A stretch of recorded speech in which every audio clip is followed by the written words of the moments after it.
Is out, and away we go with the Angels and the Rangers with midweek baseball on FS1. Glad to have you aboard here. Mark Gubizet, I'm Kevin Burkhardt. And so for these Angels, after dropping the first two to the Orioles, they come back and get a win yesterday. And what a shocker, Mark. The offense being spurred by Mike Trout, who got off to a rough start, and everybody panicked. But you know what? He's just fine. Yeah, Kevin, the former MVP is starting to swing the bat exceptionally well, even in the month of May, where he is crushing the baseball. His last 19 games, batting average at .365 with 16 RBI. And yes, 5 home runs. He got 16 in his career against Ranger pitching. He's going to need to be able to swing the bat a little bit because Adrian Beltre going for Tex. He's a guy that's had a lot of success throughout his career against the Angels. 36 career home runs. What he has done with runners in scoring position, which is 4th best in the American League, .391. He hits the ball to all fields, and he hits a lot of mistake pitches a long, long way. These two teams know each other well. They've played already 7 times this year. This will be the 8th meeting, and it should be fun like it always is. Mike Trout even has some time for autographs here at Globe Life Park. They like him right now. They won't in a few minutes, I can promise you. Starting lineups, first pitch, Rangers and the Angels coming your way from Arlington in a moment.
Can't get a better night for baseball. Sure, it's a little humid, but this is pretty good as the Angels and the Rangers will kick off an early week series here. And these teams certainly familiar with each other. They've been neck and neck in this NL West the last couple of years. Mike Scioscia and Jeff Bannister, your managers, exchanging the lineup cards at home plate as the Rangers about to take the field. Derek Holland will be the man getting the ball for Texas tonight, making his 9th start of the year. And Gooby will always watch the pitchers, but looking forward to hearing your keys for tonight. What do you think? Yeah, I mean, when you think about it in this ballpark, Kevin, there's always going to be a lot of runs scored, especially if you make some mistakes. The baseball flies and carries very well, quick through the infield. But my keys for this game, especially for the Angel on the Angels side, you got to think of the big three together. Trout, Pujols, and C.J. Cron. They've combined for 37 home runs in their career versus Ranger pitching. Batting average over 300. On the Ranger side, though, the keystone combination of Andrus and Odor both have swung the bat very well. Andrus, great numbers, could steal a bunch of bases, and also when you think about Odor this season, hitting well over 300, 346 with a home run. against Angel pitching. Those two guys have created a lot of havoc for Angel pitching throughout their careers. Mark's Keys of the Game brought to you by Ford as we swing around the Rangers infield tonight. And we take a look at the Angels lineup that Mike Scioscia put together today. And there is one glaring omission with Yunel Escobar at the top. He has had a fine year. But you see in that number 2 hole, Mike Trout moves up because Cole Calhoun not playing tonight. Yeah, getting this the day off, this refresher, as Mike Scioscia loves to say, that it moves Mike Trout back up to a position he's hit a number of times throughout his career, the number 2 spot in the lineup. And Pujols playing first base in the field tonight with Crone DHing. And they will get a look at Derek Holland, who's already pitched against him twice so far this year. His last time out was a gem, 6 shutout innings. And Holland is a little different guy than we remember. Velocity down a little bit from where he has been in his career. Yeah, he used to be a mid-90s guy, Kevin. Now he's around 90-94, occasionally with a 4-seam fastball, throw a slider, curveball, and a changeup. A good changeup that he's thrown a little bit more so this season. A slider he's thrown less because he has less feel for that pitch. And so 29-year-old Derek Holland set to get us underway. And underway we are in Arlington with a fastball high and upstairs to Yunel Escobar, the third baseman who comes to Anaheim and is really hitting in his first season here. .306 average.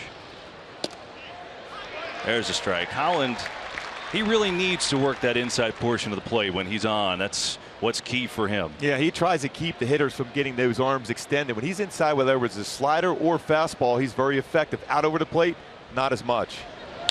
Escobar wraps one and it gets by the backhand of Elvis Andrus. So a leadoff base hit for Yunel Escobar to get the Angels going.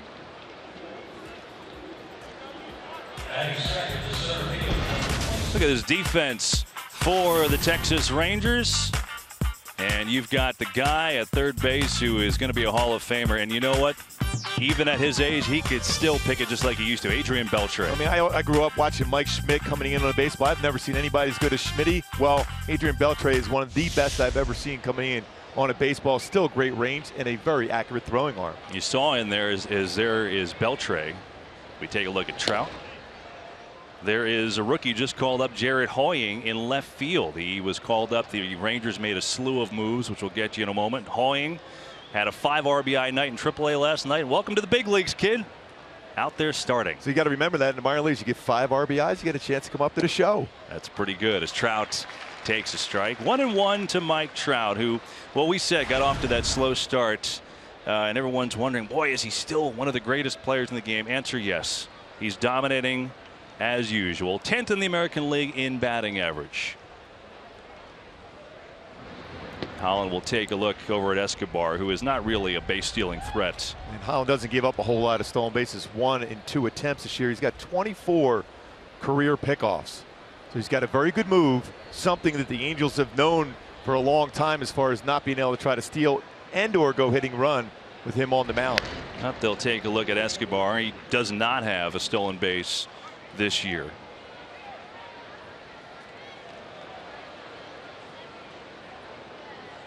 Certainly a lot of room on the right side of the infield for Trout at the plate.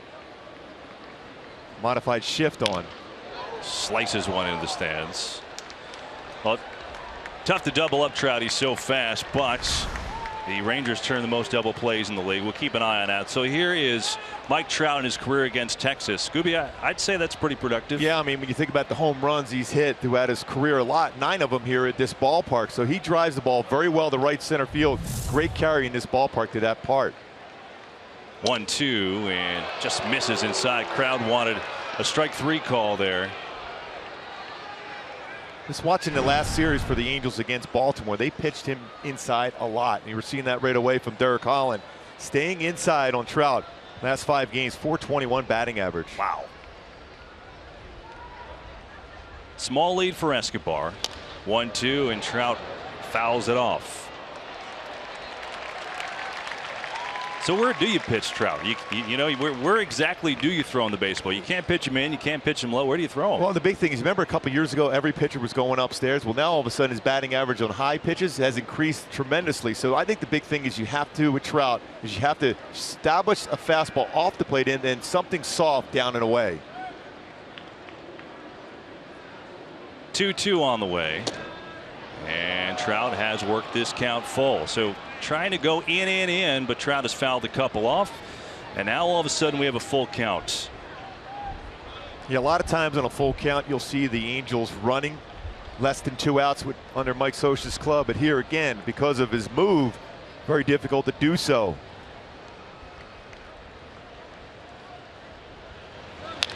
And again, he stays alive. You know, it's interesting. Trout, you think about this too, all of his strengths, and then you add this in there. He's got 53 hits on the year.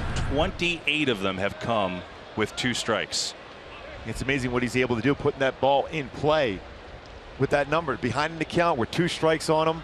He sees a lot of pitches, about 4.47 pitches per plate appearance for Trout. So he's not uncomfortable when he gets 2 strikes on him. He'll be able to take that first pitch and still make a good pass behind in the count. I mean, that graphic was unreal. I mean, his average with 2 strikes is over 100 points better than the mean in the majors. Again, it'll be a 3-2. This one tacked back the mound. Andrews steps on second. On to first. It's a double play. So the Rangers, who have turned the most in the league, get a key one there, and Holland wins the battle against Trout. Yeah, you mentioned that. The fact is the Rangers turned so many double plays, and the Angels hit in to the most double plays. Now they're 48th. He ran that fastball inside again.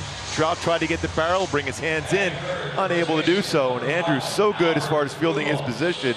Steps on the bag quickly, avoids the flip over to Odor because you don't have much time, especially with Trout running down the line to complete a 6-3 double play.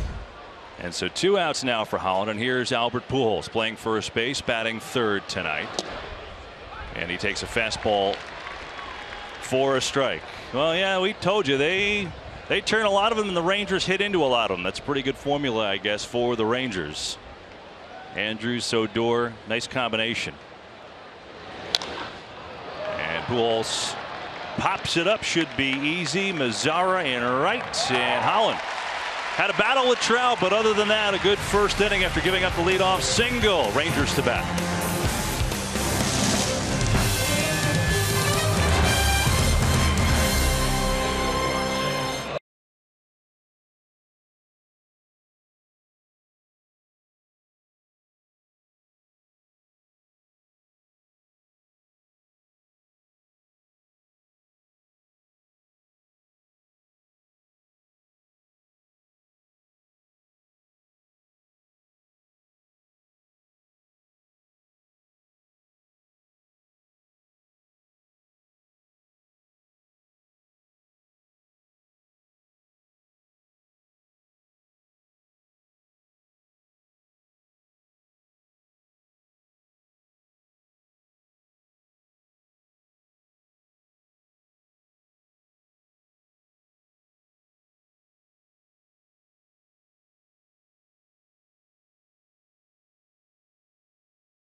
Bottom of the first, Rangers coming to bat against the Angels here in Arlington. And the Rangers lineup is put together by Jeff Bannister. Odor at the top, got the day off yesterday against the left-hander in Keuchel. Desmond has been on fire in that number 2 hole. And Nick Tropiano's first pitch is hit right up the middle and placed perfectly. Glorio Petit. That was pretty close. That was close. Odor gets down the line very quickly, and the one thing about Odor, he's a guy that's going to be hacking at the first pitch often.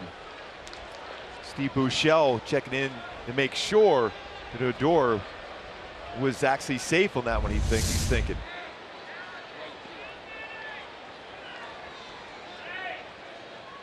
Well, it's a tough call right here. Is the baseball in the glove? Is the foot on the base? How quickly he got down the line. That is extremely close. It's going to be tough to overturn that one, though.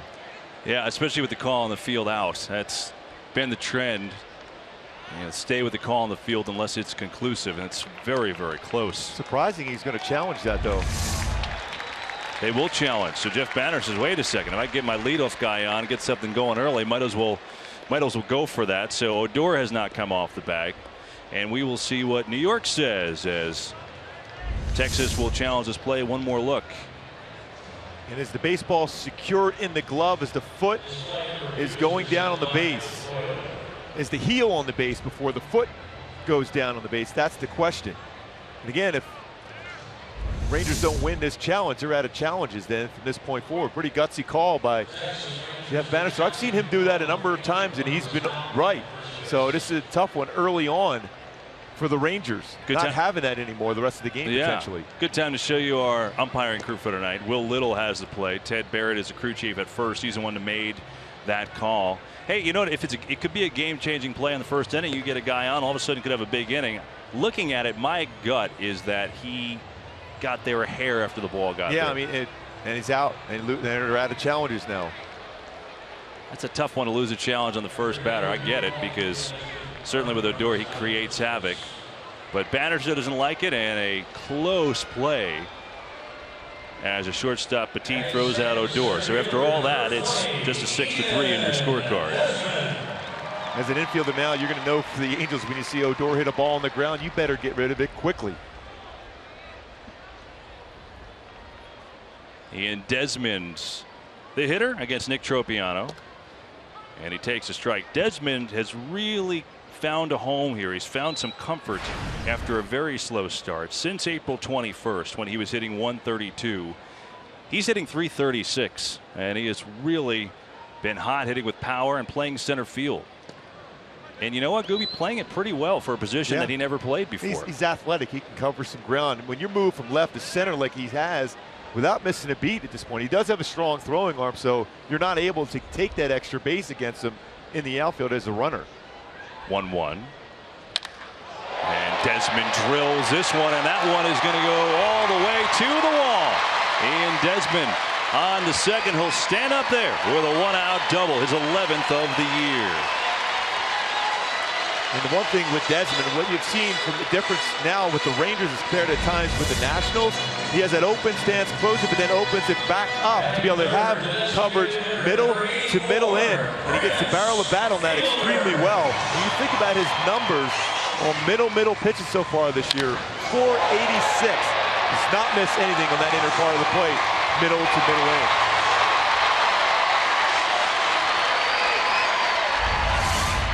So Desmond on second, and here's Prince Fielder against Nick Tropiano. And there is a ball. You know, Prince on the year hitting just 200, and it may not sound like much, but he is hitting a little bit lately. Hits in 5 straight games, 6 of his last 19, and when you're hitting 184, 200 sounds like a dream.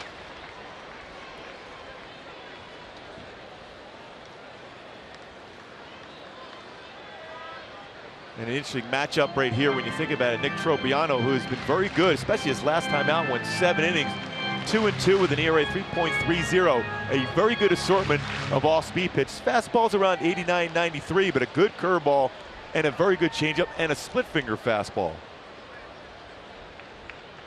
1-0, and Fielder on the off speed goes fishing 1-1. And exactly why it's a good combination. You got Prince Fielder, who is struggling on off speed pitch, batting average at 136, versus a guy that throws a lot of off speed pitches, and he's got a great whiff percentage on off speed at 43.2%.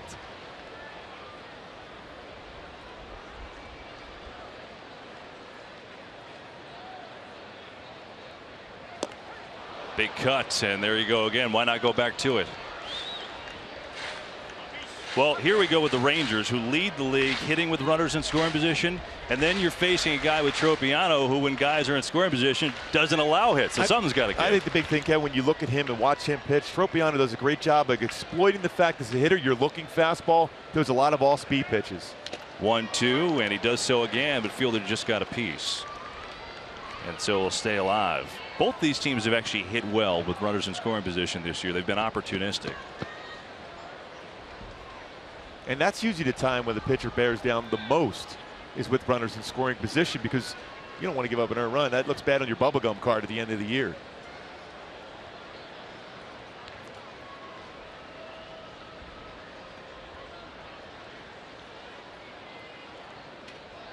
1-2 coming, and he got him.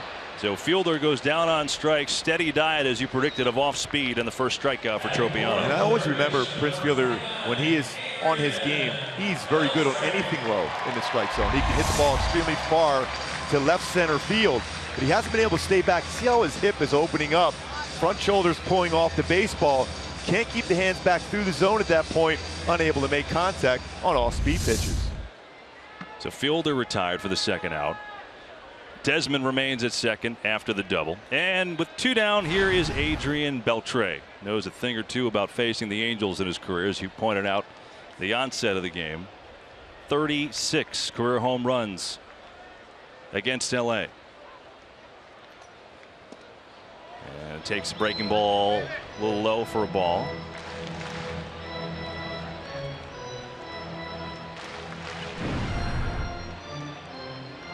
See those numbers with runners in scoring position this season.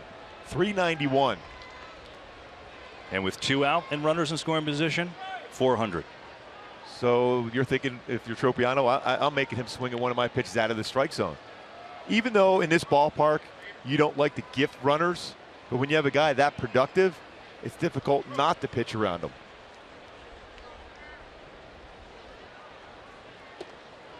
Inside for 2-0. Let me ask you, why even bother pitching around him rather than you have first base open at this point, and a batter who's cold and Moreland on deck? I know a lot of times you'll think, well, it's early in the game, but one swing from Adrian Beltre, all of a sudden the starting pitcher on the other side is comfortable because he's got a 2-0 lead. Right. Yeah, I would not give in. Beltre is not a guy that's going to chase out of the strike zone either. He'll take the walk. Bends around the outside corner, so it's 2-1 to Beltre.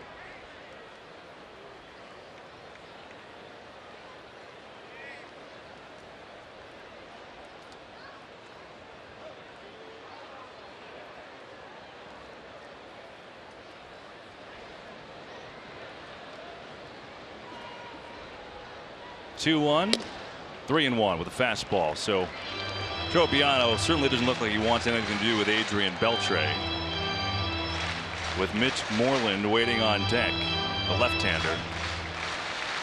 Beltre's got to be thinking, I'm going to get a breaking ball right here, but Beltre's very good as far as leaving his hands back in the hitting zone and shooting a breaking ball to right center field.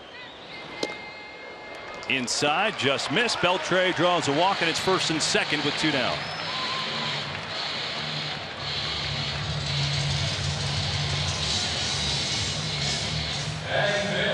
And that'll bring up Mitch Moreland. 237 on the year is Moreland. 8 doubles, 4 home runs.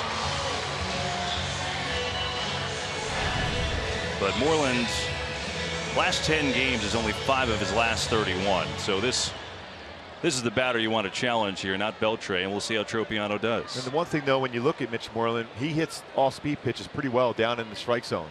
So this is a pretty tough matchup for Tropiano also.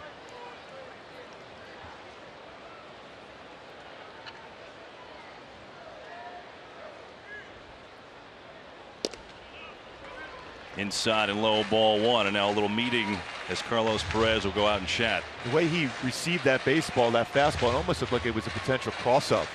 And as a catcher, that's the one you don't want to have. You don't want to be looking, break a ball, get a fastball. Now, if you're looking, you think it's a fastball down, a break a ball, you can adjust. It's more difficult, as you can see him trying to catch that fastball at 91. The signs are different. With a man at second, you're going to go through a series of signs. That way, the guy at second, the runner, can't relay that into the hitter. So you go through a bunch of signs before you settle in on what pitch you're going to throw. That's why Petit comes in to check real quick with Tropiano. So it's 1-0. to Moreland. We're in the first. Off-speed strike. And you can see a steady diet of changeups and sliders from Tropiano. But with that, he gets a lot of strikeouts and he gets a lot of fly balls, which maybe in this park is not the greatest thing in the world. No, it's not a good combination in this yard. Baseball carries so well, especially to right center field. Fastball misses. 2-1 to the Rangers first baseman.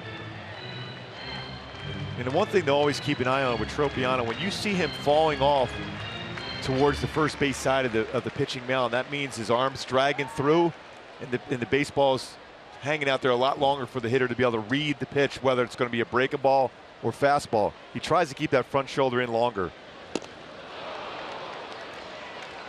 2-2.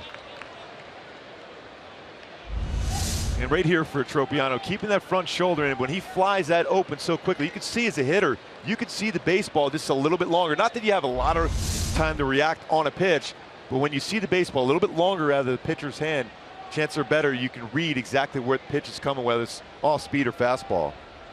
2-2 coming. He'll check, and he went around strike 3.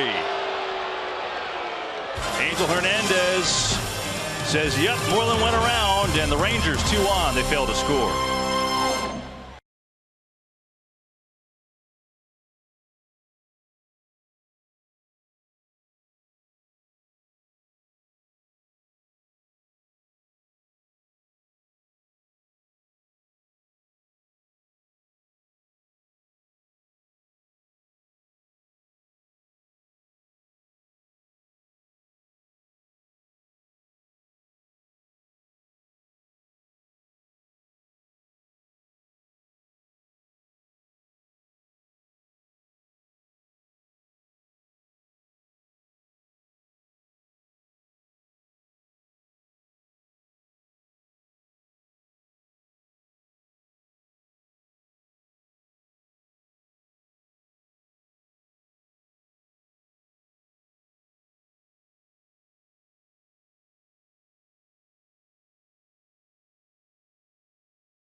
Getting that. It's great. That's perfect.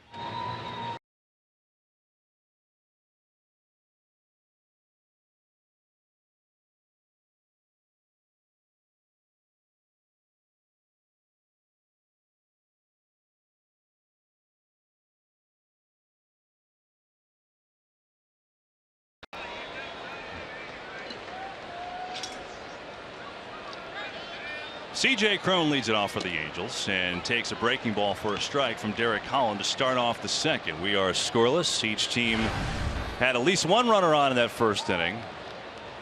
Rangers left 2 on for Tropiano. Got a strike out of Moreland and the threat, and it's outside to C.J. Cron, playing DH tonight. Also plays first base. He and Pujols switch a little bit, and Cron has shown some life the last 28 games. Mazzara effortlessly over, 1 down. Moments ago, we caught up with Angels manager Mike Scioscia from the dugout. Mike, got to like Tropiano there, coming off maybe his best performance last time out and then getting out of trouble in the first. Yeah, Nick's really been throwing the ball well for us. He was really pitch efficient last outing, and I think that's the next step in his development, to get into that 6th, 7th inning consistent basis. And he got out of some trouble here in the first, and hopefully he'll be around to play because his stuff is really good. So Mike, Holland, it seems to be throwing a lot of pitches on the inner half of the plate. What adjustments could you make as a hitter against him tonight? Well, he, Holland will work on both sides, but he likes to get that fastball glove side into righties. He's also got a good changeup, and he'll back up with some breaking balls. But he comes right after you. He's not afraid to challenge guys inside. We know that. Mike, your offense has been better in May, no doubt about it. What have you liked the most about it? Well, I think we're getting on base. That starts everything. Even though we're not driving the ball, I think the way we will as the summer goes on. Right now we're getting on base, which is better than we were at the start of the season. We're getting a little bit of action. We're hitting better with guys in scoring position, and consequently scoring more runs. All right, Mike, thanks very much. All right, guys. Turns out Mike Scioscia was right, because Johnny Giavotella is on base. Carlos Perez swinging at the first pitch, fading Mazzari, and can't get it. Now he's going to fire to second, and Giavotella is out. What an arm from Nomar Mazara. Yeah, the thing is so special about Mazzaro, he just turned 21 recently, always under control. A lot of times, especially as a young outfielder, you're going to panic there. You're going to try to win on that baseball and quickly try to throw it in. And he gathered himself up in a perfect throw into Elvis Andrus to get the out at second base. Now, Giavotella is going back on the baseball. A lot of times as a base runner, you want to drift a little bit further out, although it's a difficult read. You can see that ball off the bat that has a potential of falling into that outfield. That'll bring up Gregorio Petit. See, Johnny Giavotella was going back initially after that ball was hit. And again, you don't have to apply the tag right there for Andrus. It's a force out play, but a good throw, though, by Mazzara. See the shot of Andrus kind of busting Mazzara because he was throwing him a little bit of a cutter there. Four-seamer next time, man. By the way, how rough is it for Carlos Perez, who's on first base, and instead of a single, it's got a fielder's choice? That's a rough one. Again, because when the way Mazzara is completely under control. And then if you're Carlos, you've been hitting the ball well. You've had an RBI in 4 straight games, thinking you're going to continue getting that batting average well over 200. Then you get a force out like that at second. That's already the 3rd assist of the year from Mazzara. Remember, it didn't start the year with the big club, but he's developing into a star. There is no question about it. Came up at age 20. He just turned 21. And, you hear the term 5-tool player bandied about a lot, but he's got all of it. And like I said, under control, the poise is another tool that he has. 2-1 the count to Petit. And Holland sees this one go the other way. Perez will stop at second. So you want to see Mazzara's defense so far in the month he's been in the big leagues? Well, here's a little taste. Todd Frazier, April 23rd. I think that one was to tie the game, actually, and he robbed that homer. Then Tulowitzki in Toronto. Watch this arm. Michael Saunders going to try and score on the fly. Nope. It's really tough to teach that technique. He got behind the baseball so well, and then the perfect accurate throw to the plate. He does everything extremely well. So now Holland in some trouble, because technically should be 3 consecutive singles if not for Mazzara's D. And the Angels have runners on first and second for the 8th hitter, Rafael Ortega.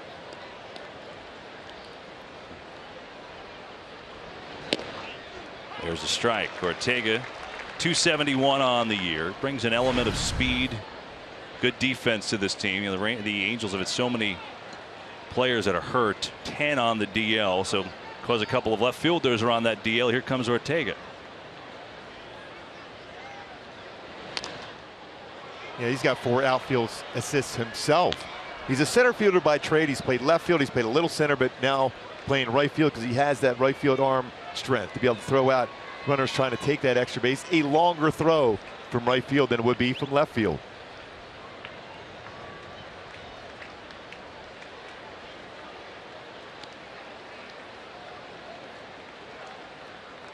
Holland's 0-2. Blown away.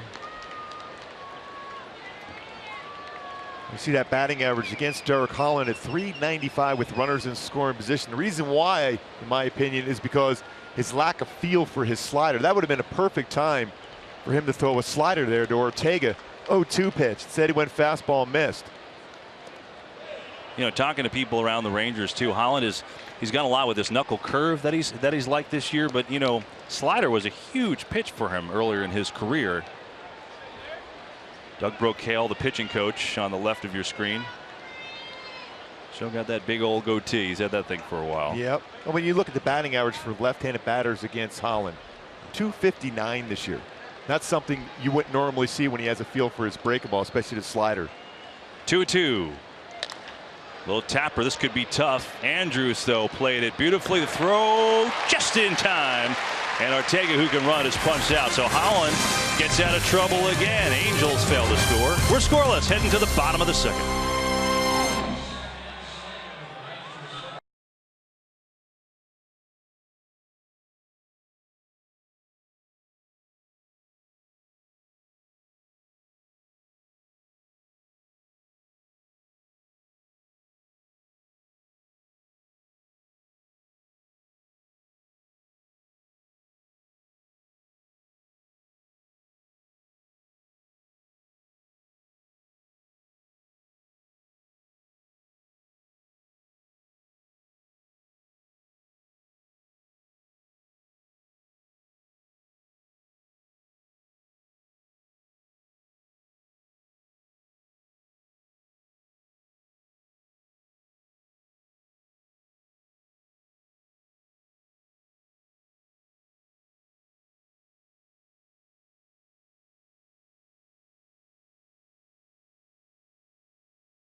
That little tyke is enjoying it so far. Baseball Night in America returns on Saturday. Some of the best players and teams in baseball will be in action. Dodgers take on the Mets. Cardinals battle the Nationals, or the Pirates and the Rangers. It's all Saturday at 7 Eastern.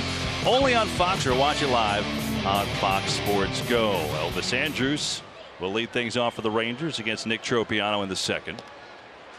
And he takes outside for strike one with a fastball. Tropiano gets it to about 92. He's not an extremely hard thrower.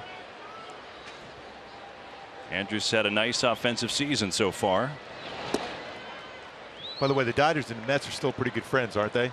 After that playoff series last year. I don't really think so. No. Matter of fact. Just check it. Just check it. I mean, you could take that back a long way. You could take it back. Mike Scioscia's home run in '88. That rivalry goes a while back. That against Doc Gooden, wasn't it? It was. Changed that playoff series.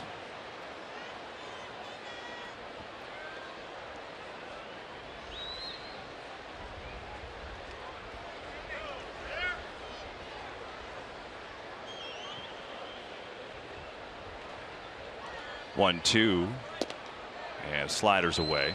Scioscia, this is his 17th year managing the Angels. World Series champs in '02. That is one heck of a run managing one baseball team, especially in today's times. Exactly. It's a long time, successful time for Mike Scioscia too.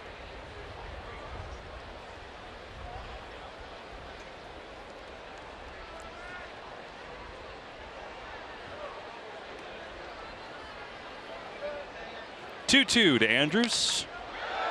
High in the air to left. Shane Robinson makes the play for the first out. And now we'll get our first look tonight at Nomar Mazara.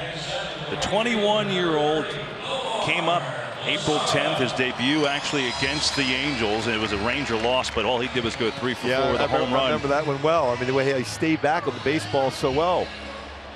You know, again, open stance he has, but still his hands are so quiet through the hitting zone. 304 on the year, hit a home run yesterday against the Astros and the Rangers sweep. He's really done it all, and again, just turned 21 at the end of April. You think about his maturity.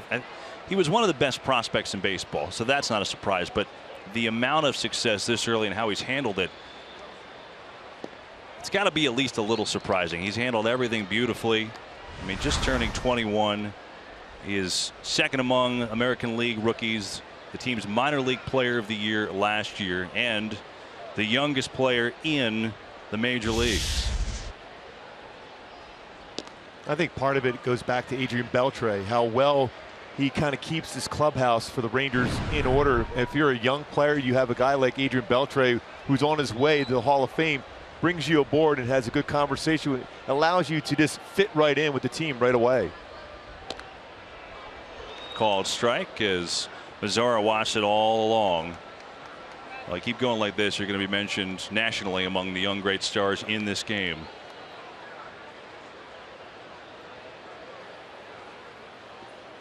2-2. Got a piece. I think the other thing that strikes you when you look at his game, if you look at his hit chart, it is almost even going the other way, going up the middle and pulling the ball. And when you look at his stance so wide open, you would think that outer part of the plate has to be wide open for you. That pitch before the foul ball, fastball on the outside corner, he took it. But he's thinking in terms, Harold Baines was like that. Behind an account, he can shoot that ball to left field very well. And that's what he's able to do. He looks inside early to turn on it, but away late allows him to keep his hands back through the hitting zone to hit that ball to left center field. Even with that hit chart in the infield, the Angels play that big shift. So only one infielder on the left side. But Mazzara has worked the count to 3-2.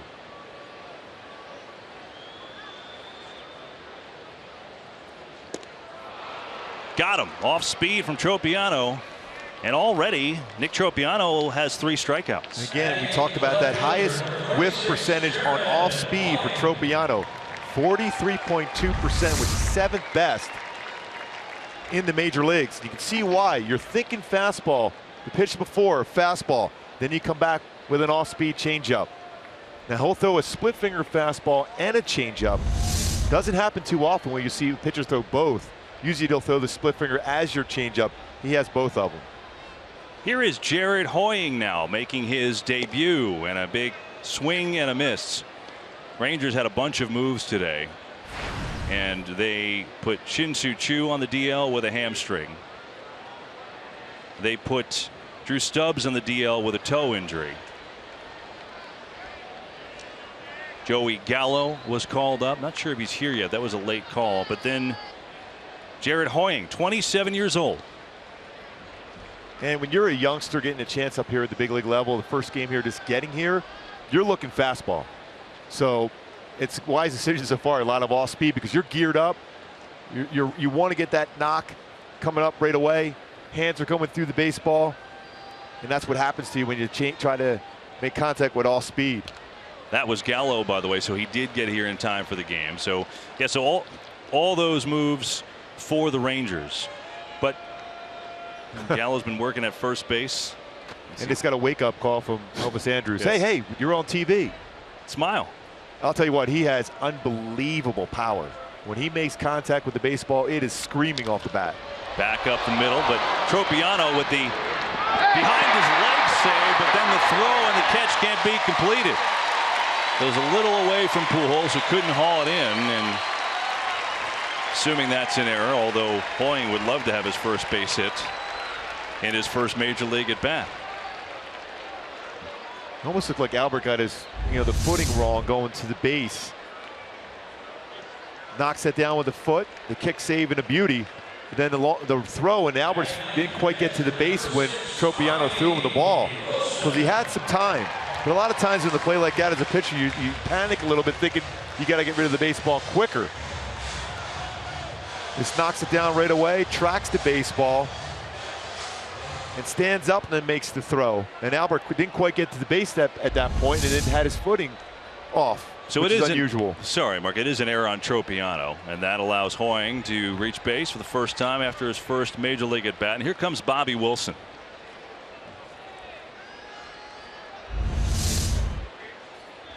You see as Albert's trying to find the base and then find the baseball, almost like what you see when a pitcher covers the base. That's exactly what Albert was doing, tracking the baseball, then trying to find the base with his foot. Outside to Wilson. Yeah, and as a righty, you just can't get the glove across your body that much. So here is Wilson. This has been a wild year for him. I mean, consider this. The Rangers traded him to Detroit for Brian Holiday at the end of March. Holiday's on this roster as a catcher.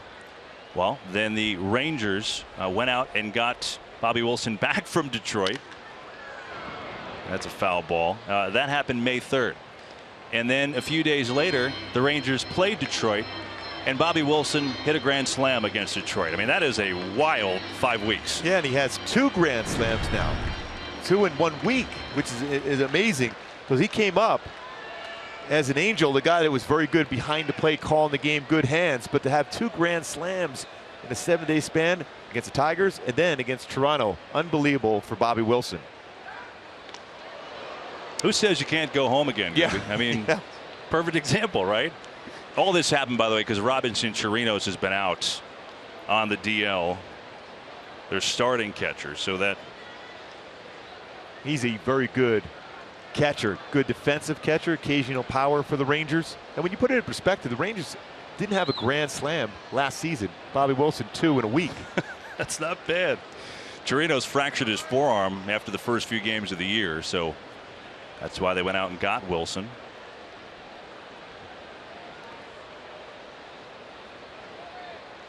Broke his wrist in the game against the Angels, as a matter of fact, and finished off as a bat. Hit a ball pretty good to right field before leaving the game. We are told, by the way, and both of us have not seen it, we are told that Hoying can fly. He was 13 of 16 on stolen bases in AAA Round Rock this year. And Mike Socha was telling us before the game how they get a scouting report on him. Even though he hasn't played in the big leagues, they want to know everything about him. And clearly they know he's got good speed. But Tropiano with 2 pickoffs this year, including back-to-back games with a pickoff. He almost got Hoying there. He was leaning.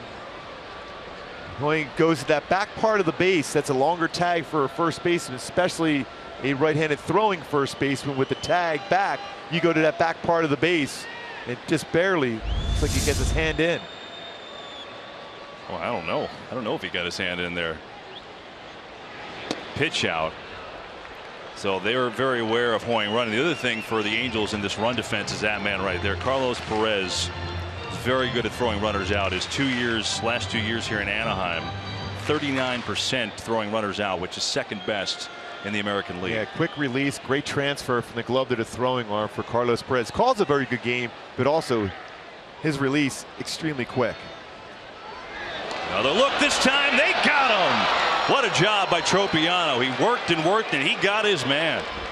Yeah, that's his 3rd pickoff for a right-handed pitcher. That's a lot of pickoffs, especially this early in the season. Welcome to the big leagues. Jared Hoying. Tropiano does the job.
Shane Robinson leads off the top of the third for the Angels. Scoreless game. There's been a bunch of traffic on the bases so far, but that last inning ended with a beautiful pickoff move from Nick Tropiano to get Jared Hoying playing in his first big league game, and here it is. And Albert, quick on the tag, doesn't even allow Hoying to even get back to the base.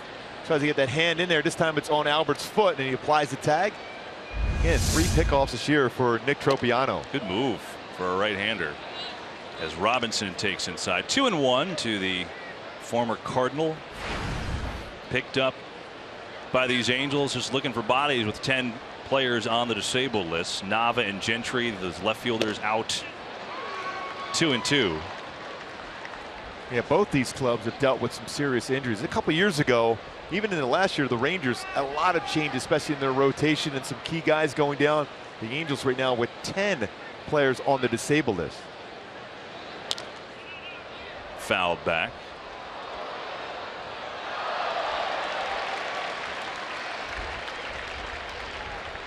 When you think about it, Mike Scioscia's had to deal with 3 pitchers, 3 guys that were supposed to be in the rotation on the 60-day DL right now.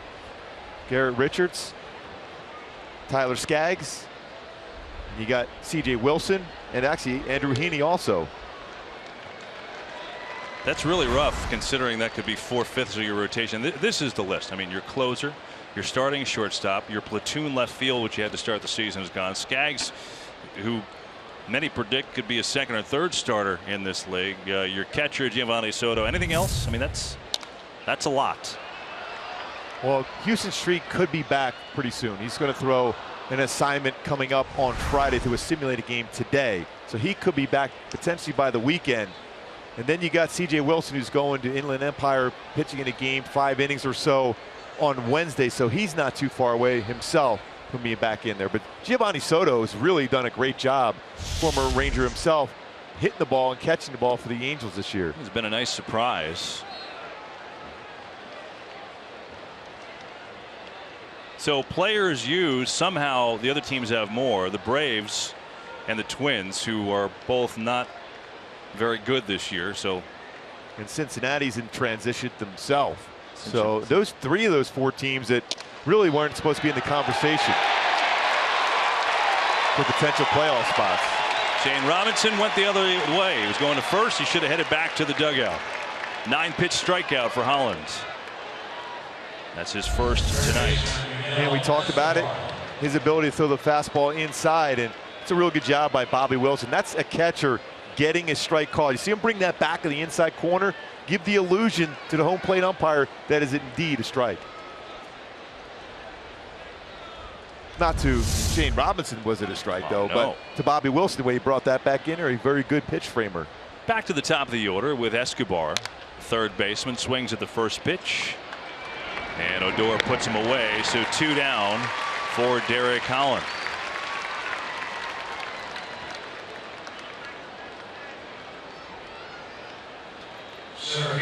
Scott's MLB Pitch Hit and Run is the official youth skills competition of Major League Baseball. It's free for boys and girls ages 7 through 14. Play your way to the national finals. Have the chance to compete during All-Star Week in San Diego. Find a local competition in your area at pitchhitrun.com. And she might be ready to do it right now. Yes, indeed. Love it. It's a great ballpark. It really is. Mike Trout takes a breaking ball for a strike from Holland. It is a great ballpark. That's why it is with some surprise that you find out last week that the Rangers are getting a new one. Well, because it's a little bit toasty here for about 5 of the 6 months of the year, and a little bit of precipitation on occasion. Can be warm here. It's gorgeous tonight. Going to get a retractable roof stadium in this same area in Arlington, right by Cowboys Stadium 2. Breaking ball, and Trout smashes it down the left field line. Makes the turn at first, and he's got a 2-out double. 9th of the year from Mike Trout. And looked comfortable running the bases. Had to leave the game yesterday. Rolled his foot over on the third base bag. Get up his 9th double this season. Breaking ball, he brought his hands in, and he was able to get the barrel of the bat. You talk about extra speed off the bat. How great he gets that leverage down, that foot down, and then the barrel of the bat on the baseball and hooks it down the line. Here's Beltre. He was high-fiving Mike Trout on that swing, I think. He was doing. He's something else. He seems to enjoy the game, don't you think? I would say yes. I would say yes. So now Albert Pujols, who popped out to right his last at bat, fastball outside, 1-0. Pujols 349 his last 11 games.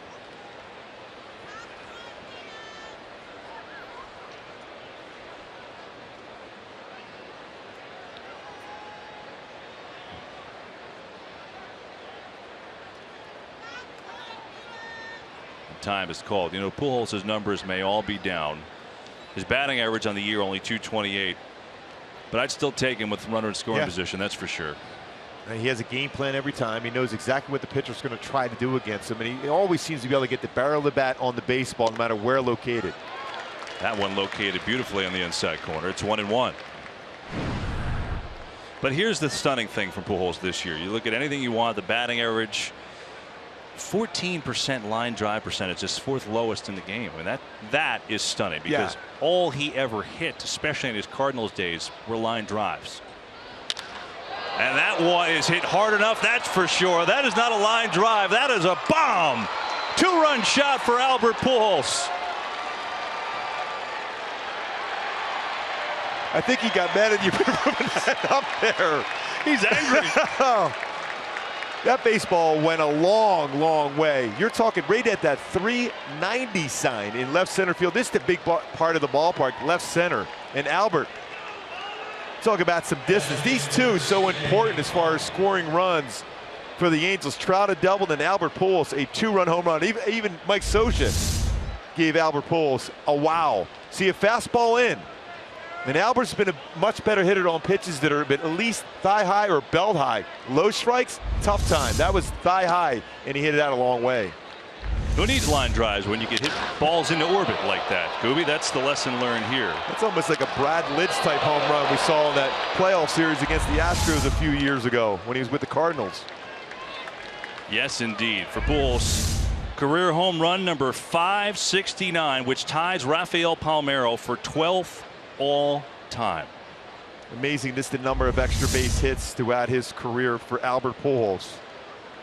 Now 1,172 extra base hits in his career for Albert as he ties Rafael Palmeiro for 12th all time. The late great Hall of Famer Harmon Killebrew up next.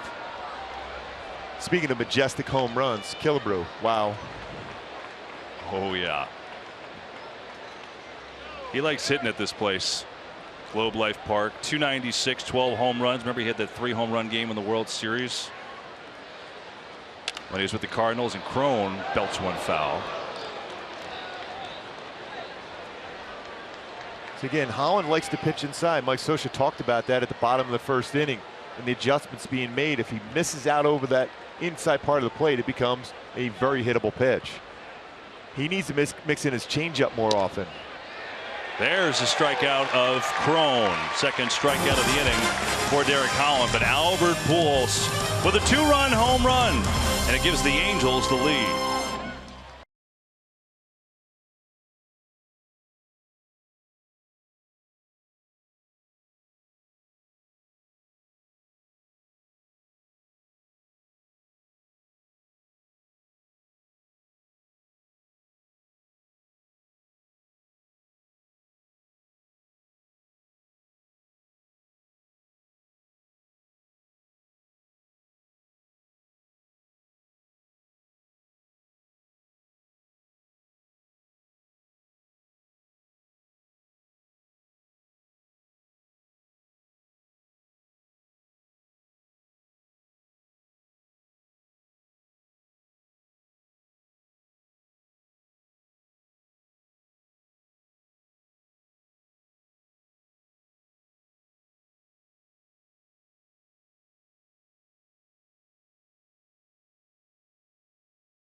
Albert Pujols, his 569th career home run, ties him for 12th on the all-time list. Has a 2-run shot. That's why the Angels are in front 2-zip here in Arlington. Nick Tropiano dealing to Bobby Wilson, and a nice breaking ball gets strike one. Wilson was left at the plate in the bottom of the second when Jared Hoying was picked off at first base.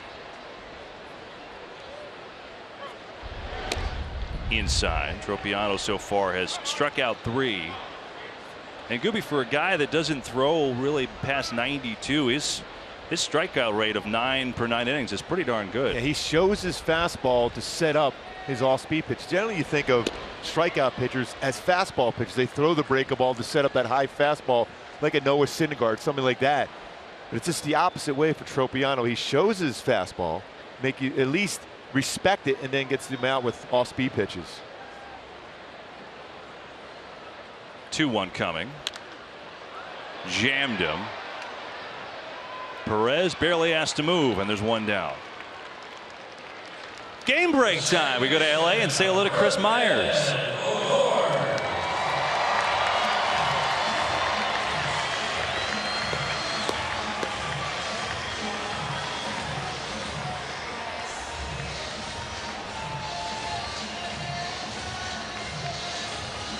Chris, thanks. Unless you have any more Bartolo Colon home runs, you're going to have to wait for the next game break.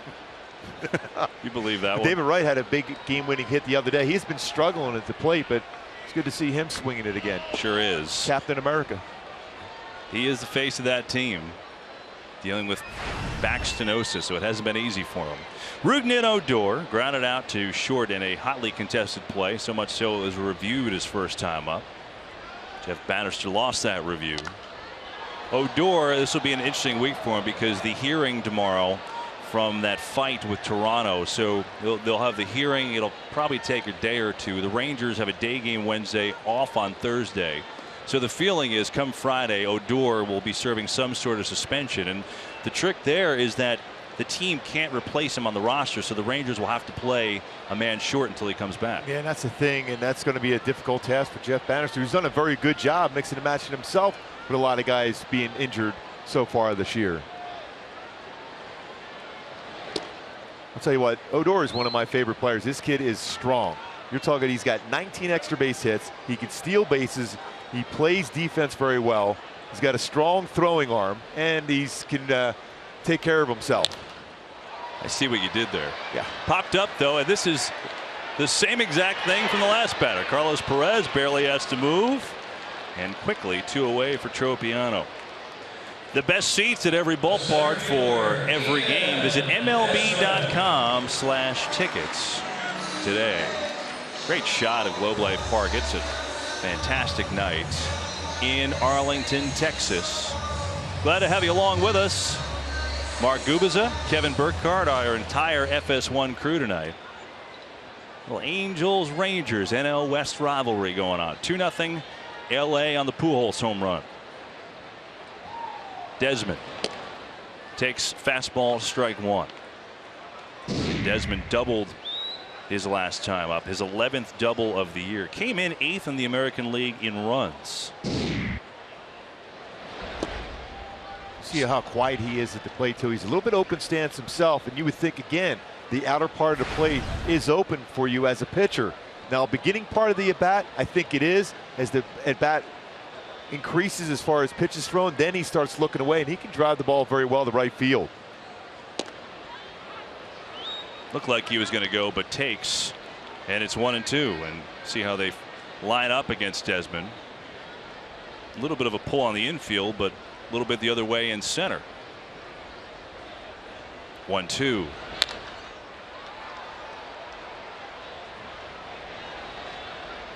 Desmond came to Texas and signed a 1-year, $8 million deal, and he was ice cold, looked out of sorts. And then the last 29 games, he's caught fire in a big way. Put him up in this 2 spot in the order. It has suited him. He's an aggressive swinger. Little tapper. Petit on the fly, and that will do it. Good inning from Nick Tropiano there. Sets the Rangers down 1-2-3, 2-0 LA.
Top four, it's 2-0 Angels over the Rangers. Johnny Giavotella will lead it off against Eric Holland. And he swings to the first pitch right down Adrian Beltre. Had to double check, make sure he got it. He did, and Giavotella is retired. He extended his hit streak to 12 games. His last at bat not there. Well, right after the inning, we had a chance to catch up with Rangers manager Jeff Bannister. Jeff, Holland has done a nice job of getting out of jams, but Pujols can still get him out when you leave one over the plate, huh? Yes, he can. It looked like they were trying to go in, didn't quite get it in, left it out over the plate, and Pujols does what he does best, and that's hit it out of the ballpark. And Jeff, you guys are an aggressive ball club at the plate, but when you're facing a guy that has a lot of off-speed pitches, what do you guys try to do against him to be successful? Yeah, look, we're a fastball hitting ball club, and we've got to keep the ball in the middle of the field, and we got to back him up and try to drive the ball in the opposite gap, stay on all pitches, and look, we're trying to cover too much right now and need to settle in and take what he gives us. Jeff, last one, we're talking about Desmond. Even though he made the last out of the inning, he has had quite the month. What have you seen is the difference for him? Well, it's been great balance. I think he settled in, relaxed, not trying to do too much. And early on, he was trying to impress. He was trying to get a lot of hits in one single at bat. But he's kind of settled in. He's playing center field very well for us, and I think he's finding the barrel. Jeff, thanks so much for your time. Guys, thank you very much. Oh, he sure has. That's for sure. Talking about Desmond here. 1 out. 2-2 to the catcher Carlos Perez, who got robbed. He had actually a bloop single the last time out, but Nomar Mazara let a laser beam throw to second base, and it turned out being a fielder's choice. Yeah, what an arm he has. And getting back to Ian Desmond, when you think about it, Robin Yount made that transition from a shortstop to a center field. Yes. And turned very good. Craig Biggio went from a catcher to second base to center field. So if you're athletic enough, especially with a strong throwing arm, you read the baseball off the bat, you can make good adjustments in center.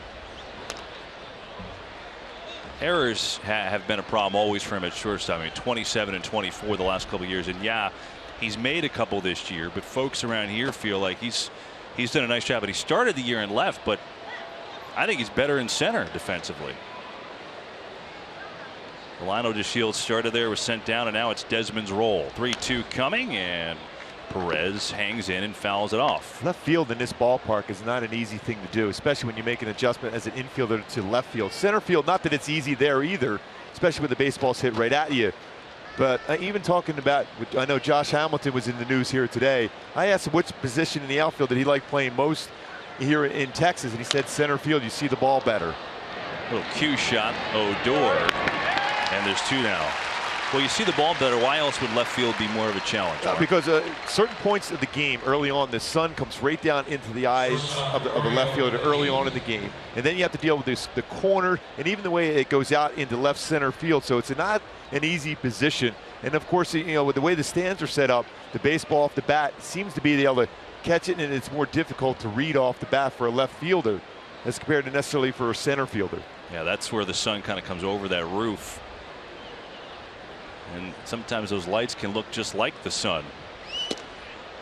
Just like in Safeco Field, the LED lights. It looks good for us. I know that. Right. It looks good for TV. Yes. Not when you're looking right into it. Petit singled his first time up. The Angels shortstop, and a fastball high and tight.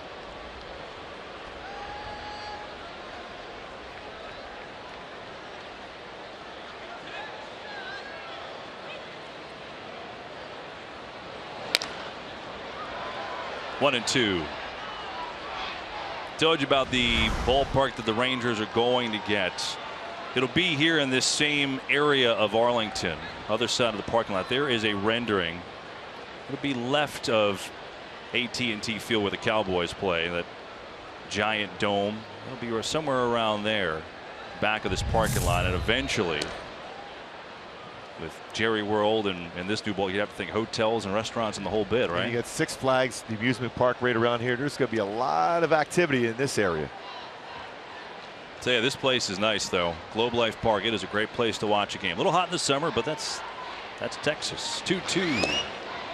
Well, I remember the old stadium, which was just around there, one of those areas that's now no longer around the baseball field for the Rangers, where the baseball carried very well. I mean, and then all of a sudden coming in here to this ballpark, I remember being in the clubhouse and thinking, That thing is bigger than the house I grew up in, the clubhouse here. 5th full count already for Derek Holland, and he lost Petit. So he's had a couple nice at-bats, Petit. And there is a walk, the first issue tonight by Holland.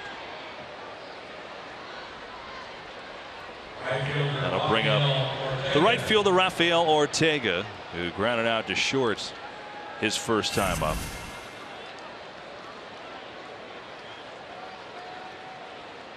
And a lot of times with Ortega, he is a very good bunter, and Adrian Beltre is trying to move in a little bit at third base, trying to take away that bunt. He could push that one down the third baseline.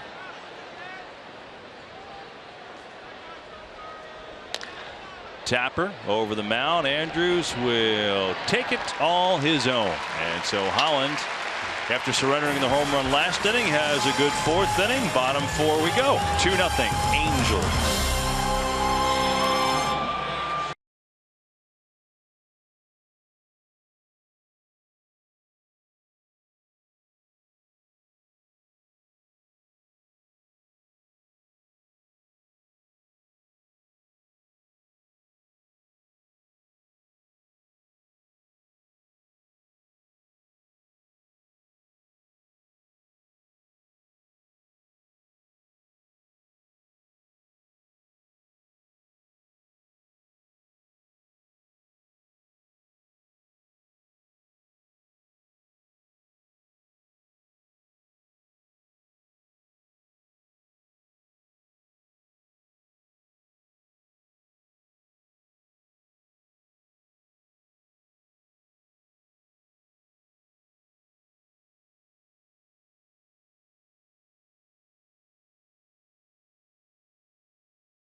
Sunday FS1 UFC Fight Night returns. 2 unstoppable undefeated bantamweights collide. Thomas Almeida takes on Cody Garbrandt, plus former champ Renan Barrero faces the dangerous knockout power of Jeremy Stevens. Sunday 5:30 Eastern on FS1, or watch it live on Fox Sports Go. We go to the bottom of the 4th, and it's 2-0 Angels. Albert Pujols, career home run number 569. This is Prince Fielder leading it off.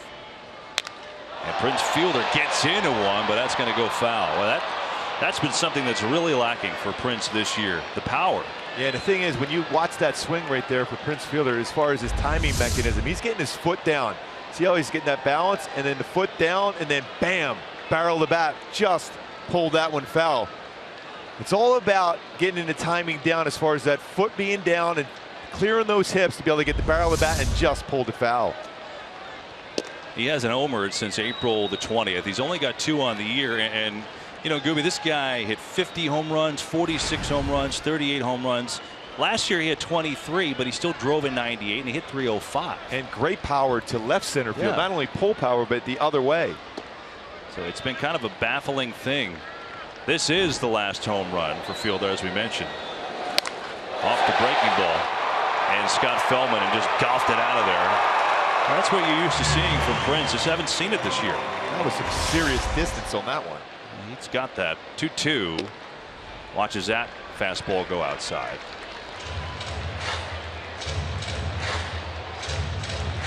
And the most difficult thing when you're a home run hitter, the question keeps being asked you, why are you not hitting home runs? And all of a sudden you try to go up there and drive the ball out of the ballpark. Then it becomes even more difficult. 3-2. Fielder the other way, and he's got a base hit. So he went against the shift, and he's got a leadoff single here in the 4th inning. Game break time. Chris Myers, what do you have for us? Third baseman, Adrian Beltre.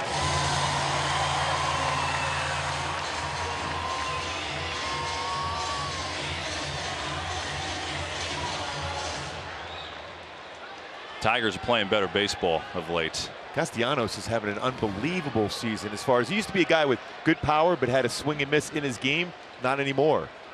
Here's a guy with good power, Adrian Beltre, with fielder on first, and Tropiano deals a strike. Talked about Tropiano's off-speed array to count. Got 24 fastballs, 17 changeups, and 11 sliders so far. He loves the off-speed stuff, and it's working for him here tonight.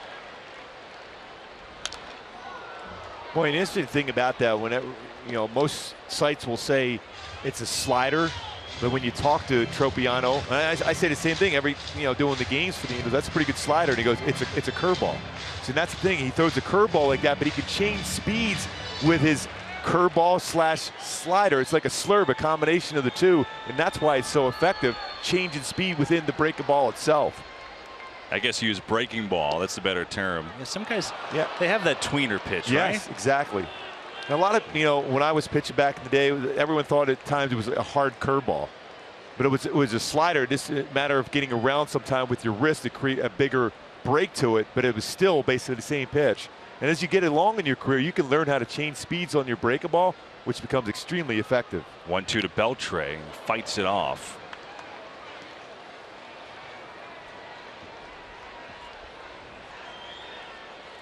Well, we've got a couple stars in this game that have hit a little bit, huh? I mean, both Pujols and Beltre over 1,000 extra base hits. So coverage of the plate, big moment home runs and doubles throughout their careers for both Pujols and Beltre. Goodness. 1-2 to him here.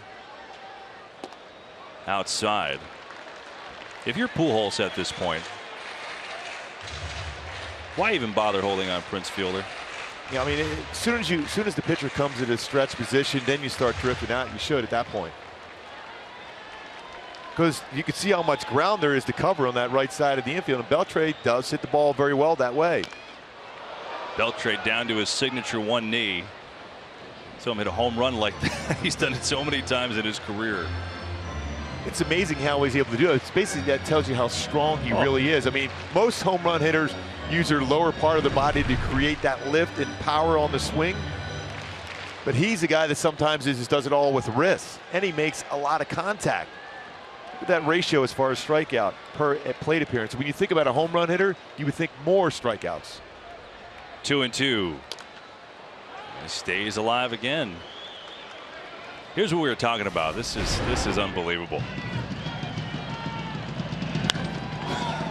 That's just not fair. That's when you think you fooled the hitter, and then he hits the ball out to center field. Are you kidding me? I mean, what do you do with that if you're a pitcher? Seriously. That's why I say there's always an open base potentially around with Beltre at the plate. Just try to find one. And so Beltre keeps it going. 2-2 with fielder on first. Nobody out here in the 4th. He's got great coverage on a high fastball away. You can get a fastball in on him. Letter belt to letter high. But again, when you try that, if you miss, it's gone.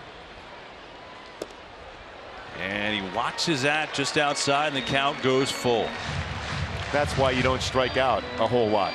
You take that pitch. Most power hitters are geared up. They're thinking fastball. A change up there, that didn't miss by a lot, and he just tracked it and took it. 9th pitch of this at bat.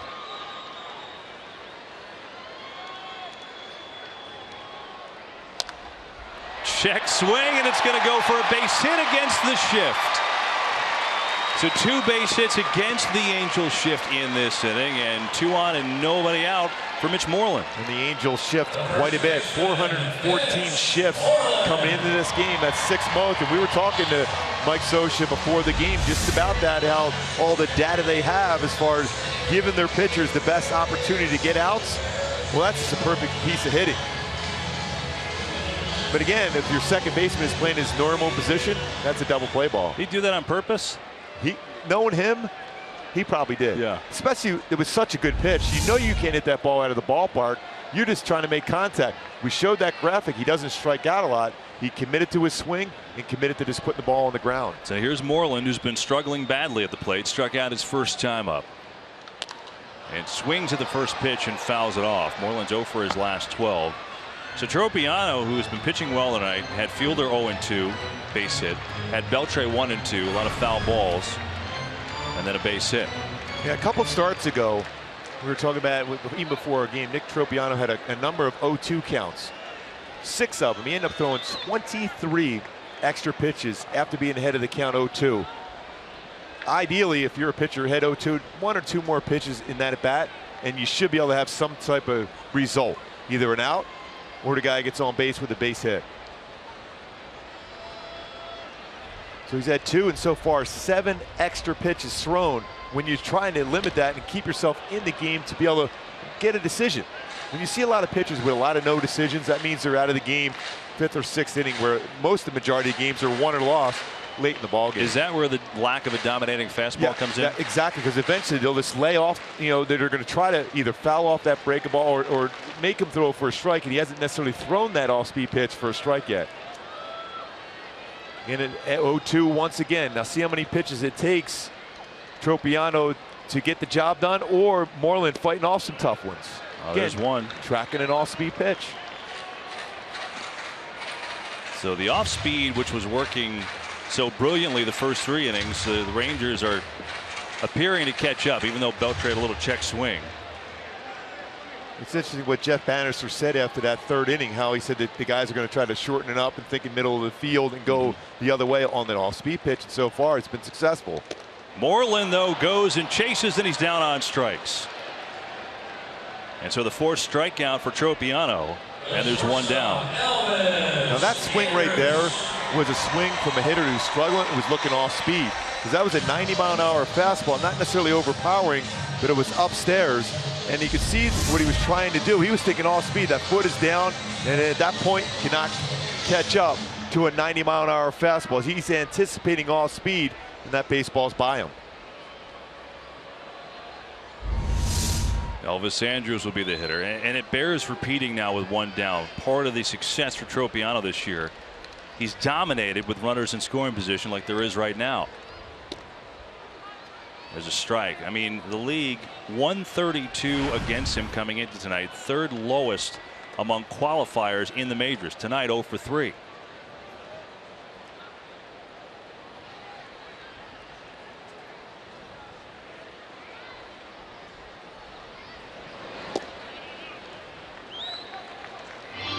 And when you think of this Ranger club against the Angels throughout the years, you always think in terms of talk about Prince Fielder, Adrian Beltre, but the one guy that's had a lot of success throughout his entire career, and you see what he's done with runners in scoring position this year, has been Elvis Andrus against the Angels. Over 300 career batting average. Uses the entire field. Very good as far as going the other way also, especially with 2 strikes. He looks in early and then looks away late. See those numbers in 136 games, 306 batting average with 42 RBI for Andrus against the Angels.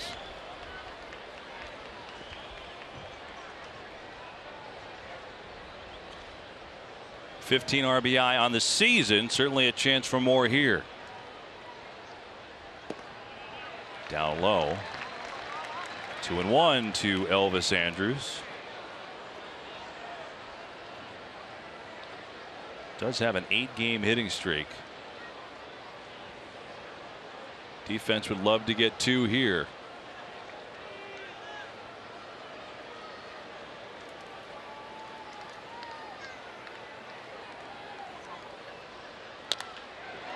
There's a chance for it. Petit, a little flip. Giavotella, nicely done. And Tropiano gets out of the jam. First 2 Rangers reached. None get any further. We're through 4. 2-0 Angels.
Top of the 5th, Shane Robinson leads it off and takes strike from Derek Holland.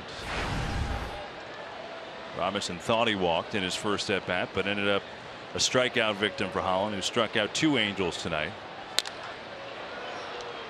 Odor, and there's 1 down. Well, next month, some of the biggest names in soccer converge in the United States for the 100th anniversary of one of the world's biggest tournaments. Coverage of the Copa America Centenario begins June 3rd across the networks of Fox Sports.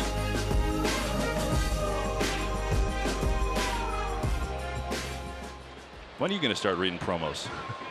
I think you do a tremendous job with them. I'm just looking at in complete amazement how well you do that. I just sit there going, wow, you know, I'm making notes saying, you know, the punctuation on all the proper spots. Your head was straight down. Exactly. There's no chance of passing that card to you. I got my alligator arms working right now. Can't reach it. Oh, goodness. Top of the order, it's Yadiel Escobar. Escobar 1 for 2, singled in the first inning, then grounded out to second base. Having a nice year offensively for the Halos. Takes down low. 2-0 to Escobar. Derek Holland, known as Dutch Oven, big fan of the Family Guy and Dumb and Dumber movie. So that's my kind of guy right there. I'm with you on that. Yeah, I'm with you. I know my son has him on his fantasy team, also fantasy baseball team.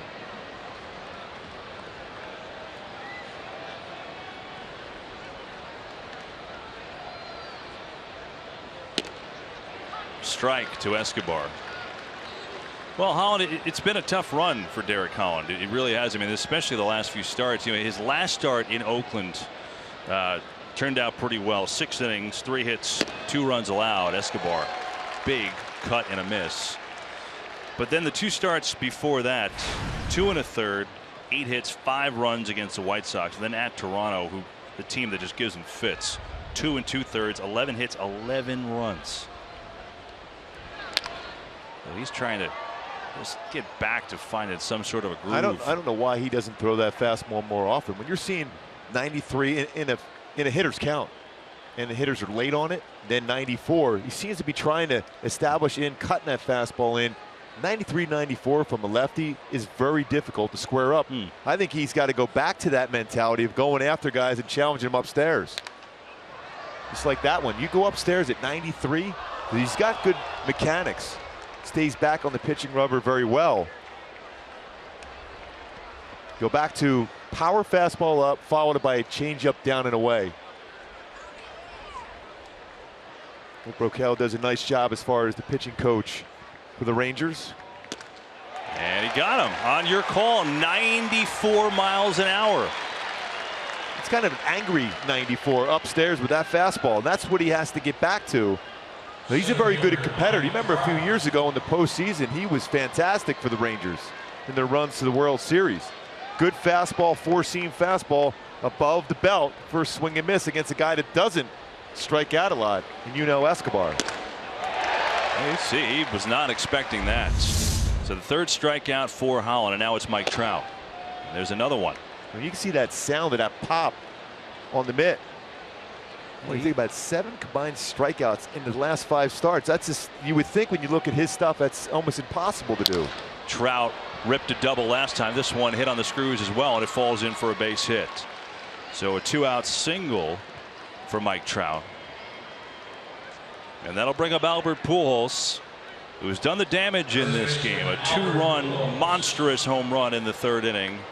569 of his career, which ties him for 12th all time with Rafael Palmeiro. It'll be real interesting to see if Derek Holland goes back inside. That's what he was trying to do, and he missed out over the plate and went a long way. Again, Albert has had a tough time, Pujols, hitting low pitches all year. He's trying to go upstairs, not a good combination. There's a strike. Going down low with the off speed to Pujols. Trout doesn't run as much as he used to, but he still is 5 of 6 on stolen bases. Can't think there's any way in the world to be going here with Pujols hitting one to Fort Worth last time. So here is what happened in that third. Greater coverage of baseball, sponsored by T-Mobile. And bam. Well, when you get that sound and then the distance off that bat of Pujols, you can see why he has that many home runs.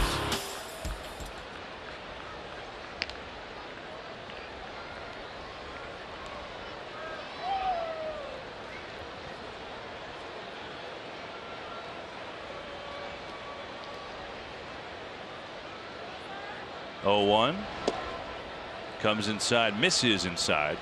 1-1 to Albert Pujols.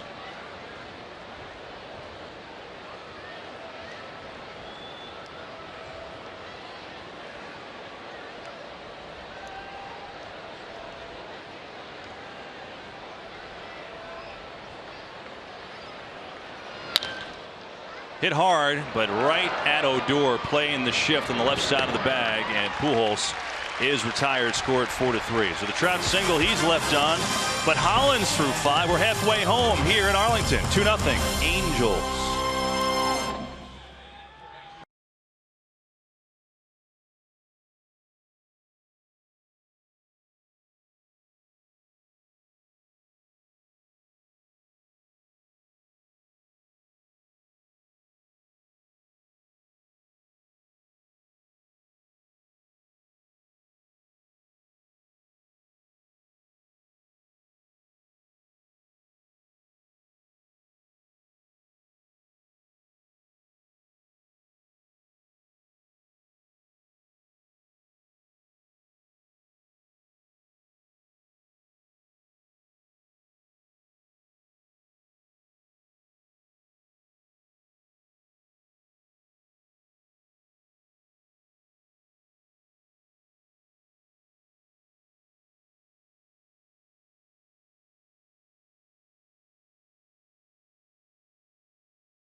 From Arlington, Texas, glad to have you aboard on FS1. Mark Gubiza, Kevin Burkhardt, and our entire FS1 crew tonight, as Nomar Mazara will lead it off in the home fifth. 21-year-old star in the making. Did strike out his first time up, but had a heck of an assist earlier this game. We've seen a little bit of everything from him already. Diving catches, robbing home runs, throwing people out on the bases, power, average. I am trying to think of who he reminds me of, though, with that wide open stance. Can't I've place been it. thinking about that for a while. Last time down here doing an Angel game, looking at the same thing. It's a great swing. It's a quiet swing, but I haven't seen many guys with that open of a stance like that. Checks his swing, and he goes around, says Angel Hernandez. So it's 1-2. Tell you one thing, you leave it exactly where it is. Yeah, exactly. I mean, to have that type of coverage, to be open up like that, the foot is down, and you have to have quick hands. There's a lot of movement in the footwork as far as his plant foot and his hands before he makes a pass at the baseball. See right there, you can see what he's trying to do. He's trying to hit the ball the other way. That's impressive. If you try to pull that baseball, if anything, you're going to either miss it or you're going to pop that one up in the infield. Instead, he fought off a pretty good pitch and hits a foul to left. Yeah, we told you Mazara pretty much sprays it to all fields in his early career. That's what he's shown. Taken inside. At the Angels on the infield, They shift him to the right side big time. Only Escobar is left. Outfield is pretty much straight away. And when you look at his lead foot, it's almost out of the batter's box. It's that far away. And he brings it in as the pitch is going to be made. 2-2. And he got him. So Tropiano goes with the off speed again, and it's been a gem in his 5th strikeout tonight. That is a perfect pitch for Tropiano against Mazara. Talked about that open stance, and then that changeup away was perfect. Tropiano so far in this game is mixed and matched extremely well. His split finger fastball has been good. Changeup excellent. His curveball changing speed with that, and then when he gets the hitters looking for all speed, fastball, and then that quick footwork for a pickoff. Now it's Jared Hoying making his debut and smacking one foul down the right field line. So Hoying.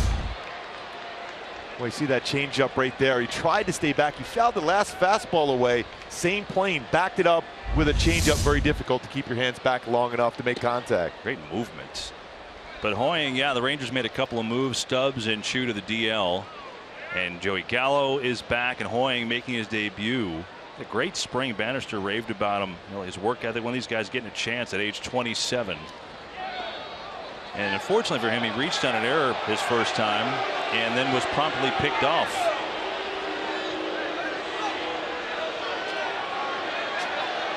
Jeff Bannister just wants home plate umpire Will Little to check down at third base. But again, you don't have to do that as a home plate umpire. If you feel that the batter made a swing, you can call it. You don't have to ask for help. 1-2 breaking balls inside and low. Take another look. Again, another open stance for a Ranger hitter, and then clearly crossing that plate for a swing. 2-2. Hoying is a 10th round pick back in 2010 out of the University of Toledo. And guy being rewarded for working hard. He's been on fire, hitting .319 overall in AAA this year. Stays alive with his stance, open stance, has his hands lower. You can read the word Texas on his uniform as a pitcher. You're seeing that, so you're thinking, all right, I could, with his hands that low, I could try to throw a fastball upstairs, but he's able to bring his hands up when the pitch is being thrown to make contact. Think back, somebody who had a similar stance like that. One guy that I'd always go back to is Harold Baines. I guess in many a times that outer part of the plate was so open early, but then late he would hit a rocket right back up the middle at you. I was thinking Eric Davis, the former Red, only the righty. Yeah, Jack Clark, same thing, open stance like that. And if you threw him a fastball, you weren't thinking too well. He had crazy fast hands and wrists, right? Unbelievable power, how quick he was on anybody's fastball. 3-2. And he got him. Pulled the string again. Did Tropiano. Strikeout number 6. Yeah, bringing back that whole whiff percentage for him on all speed pitches, 43.2. Still getting better in this game.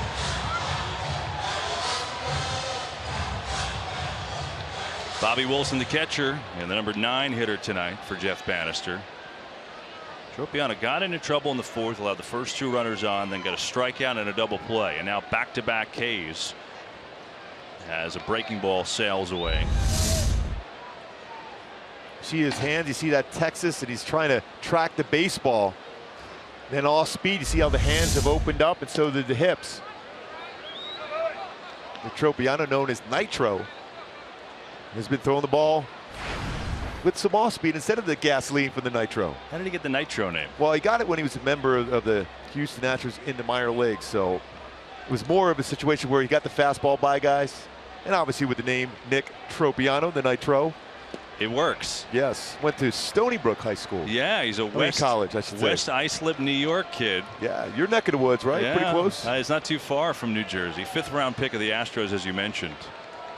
The 3rd Stony Brook alum to pitch in the majors.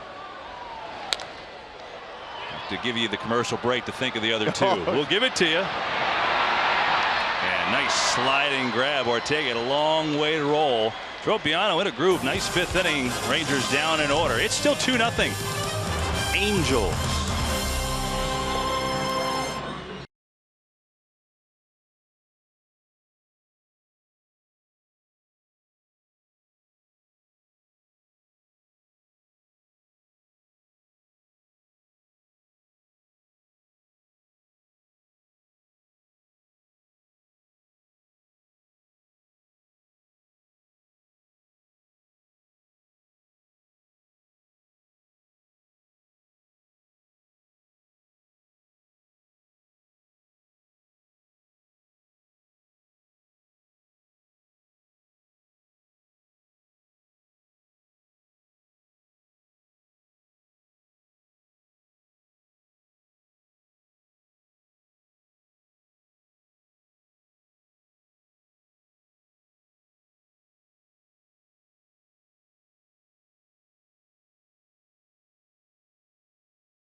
Budweiser game summary looks like this. Albert Pujols, career home run number 569, ties him for 12th all time, and that has been the offense. Tropiano has pitched very, very well. Hollins hasn't been too bad himself.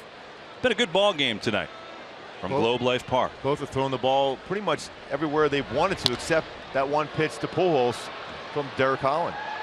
Chance for Desmond, and there is one away as Crone flies. I told you, we're telling you about Tropiano and the third player from Stony Brook to pitch in the major leagues. And we left you hanging with the commercials. So the other two, Joe Nathan, great closer, and Tom Kohler, pitcher for the Marlins currently. Wow, he's got a good arm himself, and Nathan's working his way back to the majors. Very good closer. When you think about it, he was a position player before turning over to be a pitcher. Here's Johnny Giavotella. He extended his hit streak to 12 games with a single in the second inning. Didn't really get a chance to talk about it because I think we were talking to Mike Socia at the time, and then swung at the first pitch his last time for a ground out to third. He swung at the first pitch both times. But you see him every day, Mark. He's kind of a fun player to watch, scrappy little energizer bug. Yeah, high energy guy. Exactly right, Kevin. He's really helped this club out early in the season. When he was struggling, he was lifting that front shoulder, dipping the back shoulder, lifting the baseball. And Dave Hansen, the hitting coach for the Angels, just worked on a drill with him just to hit down on the baseball, and that's why you're seeing the results now with a 12-game hit streak. And he does bring a lot of energy, and when he's on base, he's looking in that dugout, he's trying to dance, and everyone else is following along right with him.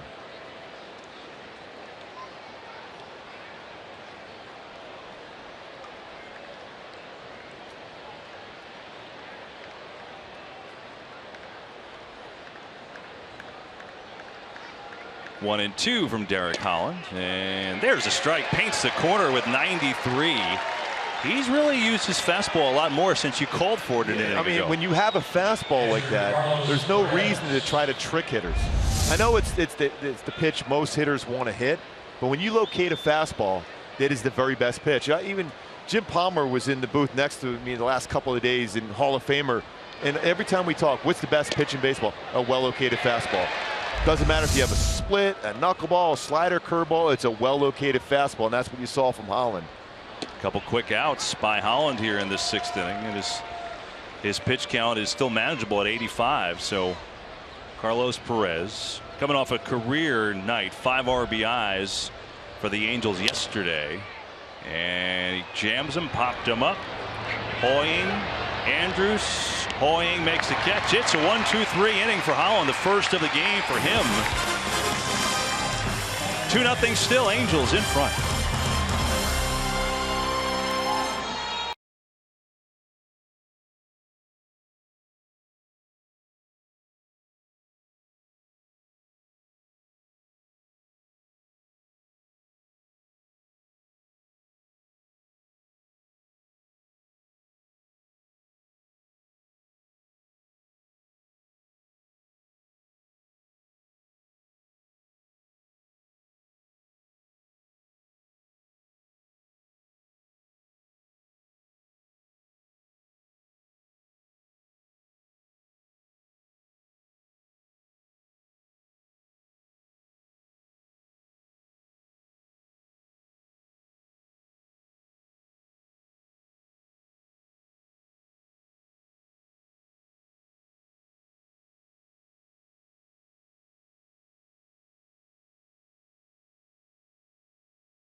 Has pitched a gem so far. He's only been in trouble really once majorly all game. Got out of that with a big double play. 3 Ranger hits allowed.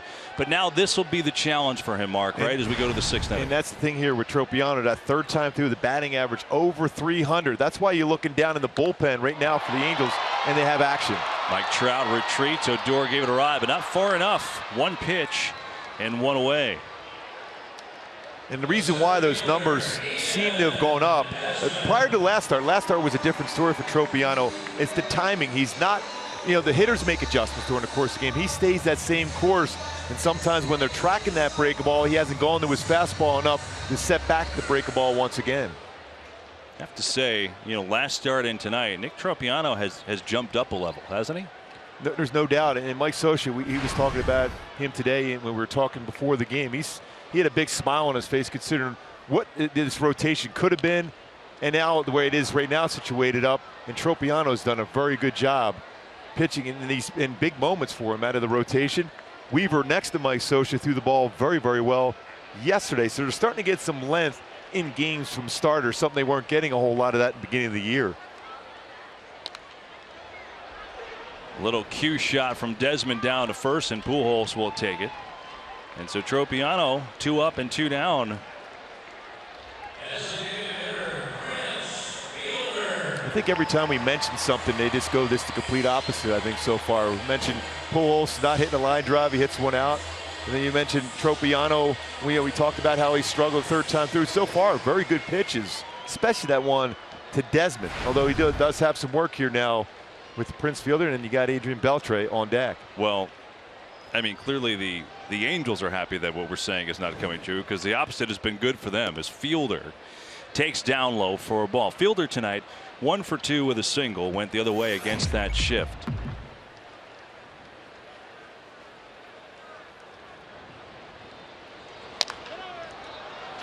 Down to Pujols, an easy one for Tropiano.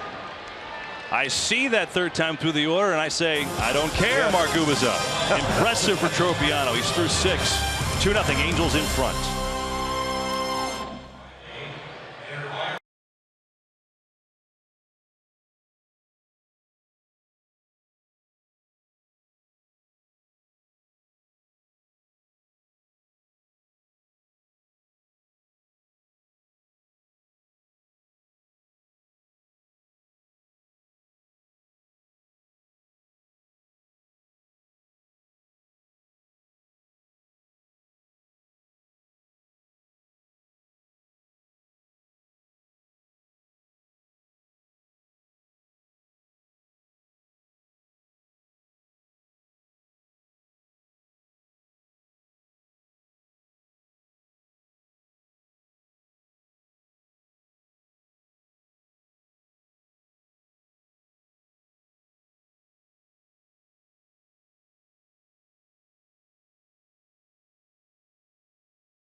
Pujols 2-run home run, the offense in this one, and it's 2-0 Angels.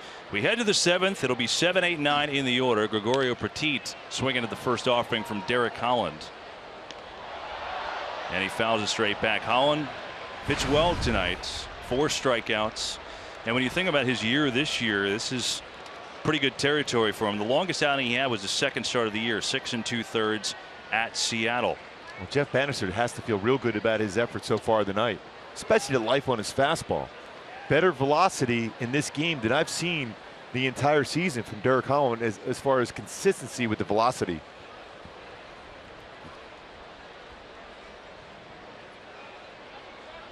One from Holland, and Petit, this one's given a ride, but comfortably under it is Desmond for the first set. You know, think about this starting pitching for the Rangers, right? I mean, they're currently starters ERA coming into tonight. They were first in the American League. This doing nothing to hurt that. And then today, Jeff Bannister says officially, yeah, Yu Darvish, back from Tommy John surgery, will start on Saturday against the Pittsburgh Pirates. How's that for a shot in the arm? And all indications are he has his A stuff back. We got him and Cole Hamels. You have a dynamic 1-2 punch for the Rangers. Lefty, righty, a lot of swing and misses and some length in games.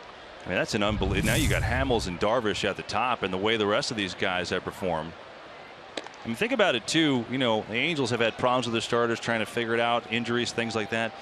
Even AJ Griffin, who's now hurt, and Cesar Ramos, who threw on Saturday, fill-in fifth starters have given this team a great amount of success.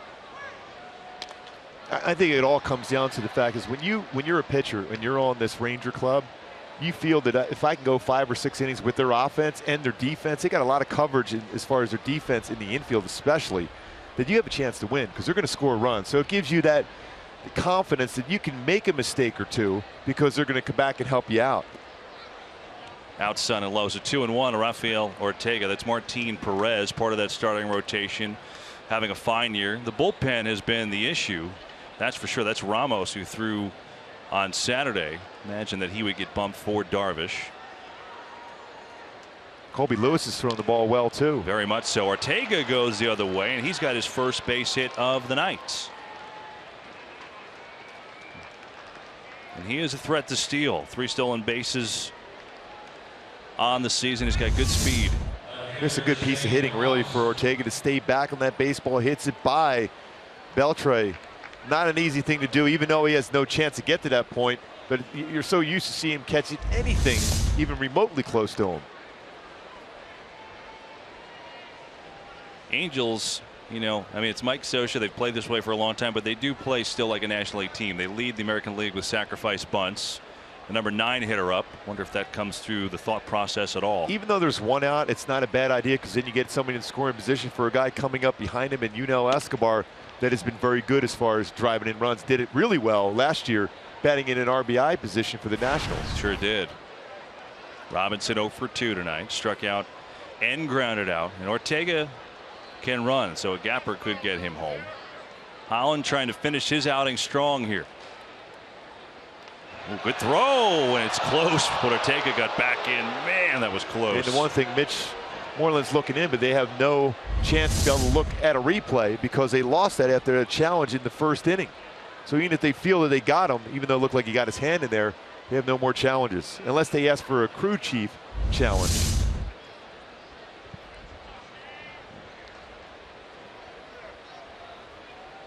And of course, they'll usually acquiesce, but you don't have to look at a play like that if you don't want to. You say, no, we'll just pitch the next pitch. That will be Ted Barrett's call, who is over at first base tonight.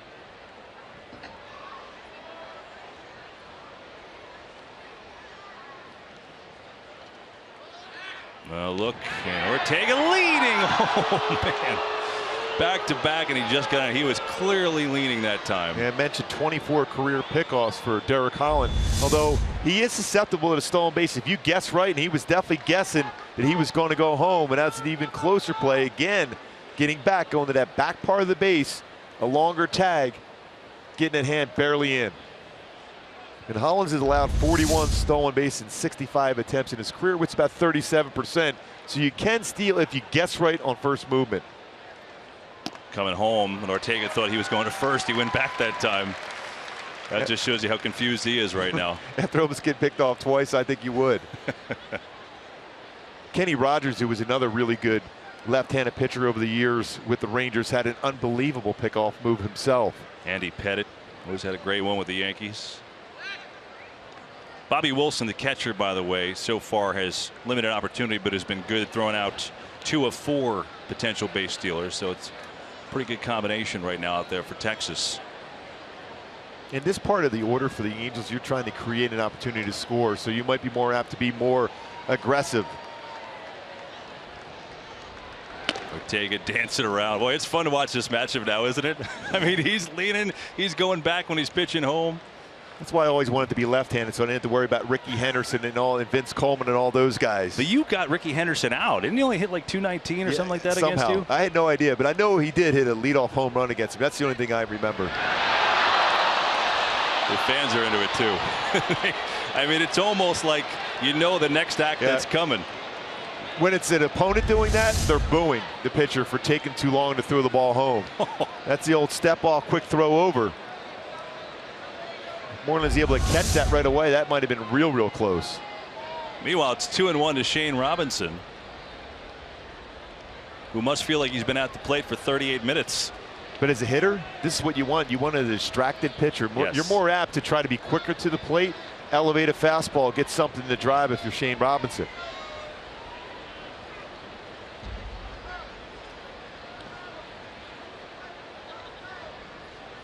Coming home with it, and it blows it by Robinson. 93. He's really used that fastball well second half of this game. Yeah, we think about percentages of fastballs thrown towards this part of the game as compared to the beginning. And there's life on that fastball. Not only is it 93, but it's that late life upstairs. Very difficult. As a hitter, your eyes are wide open. You think you can track it and hit it, but it's by you. 2-2 with Ortega off first. There he goes. Pitch coming home, and it's fouled off. See, it's all about guessing right on first movement. That's the only thing you can do against a lefty pitcher.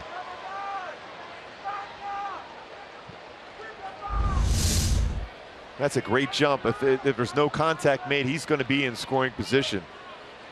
Boy, Cliff Lee, a guy that has pitched a lot of years in the big leagues too. He played with Texas also. Had a slide step. He didn't have a great move, but he was extremely quick to the plate, so you couldn't necessarily go on first movement against him. At what point, when you're on the mound, does it become a distraction? See, a lot of these calls are from the bench. Me personally, I got one out right now. I'm not worried about him. I'm worried about the hitter, because if I get him, I got 2 outs. I can mix and match. Robinson drives it to right. Mazzara backtracking, makes the play, and there's 2 down. See, that's the trouble you run into. He almost got that one over Mazzara's head. If there's no outs, it's a whole different ballgame. With 1 out, you're only 1 pitch away from 2 outs, and then with Escobar up, even if he had stolen second base, you can make him hit your pitch and make him expand the zone. Jeff Bannister's going to come out and make a move. He does not want Holland facing Escobar, the righty. This game, the way it's been going, well pitched, well played, and Bannister's going to go to the pen. So Derek Holland's going to match his season high, going 6 2/3 innings, and he pitched well. And the former closer, Sean Tollison, will come in a big spot here in the 7th.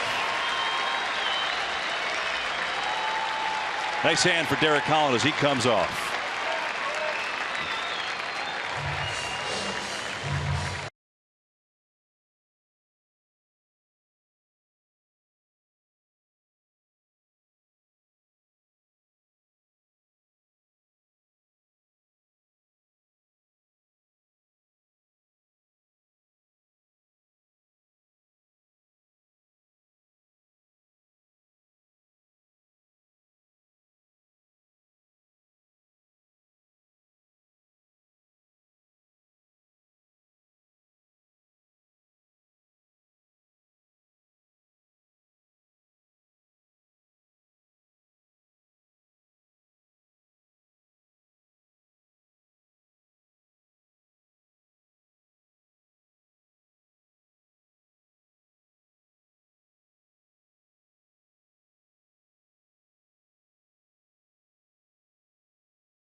Sean Tolleson in his first appearance since being demoted from the closer's role, and he's got Yunel Escobar, the runner on. Angels up 2.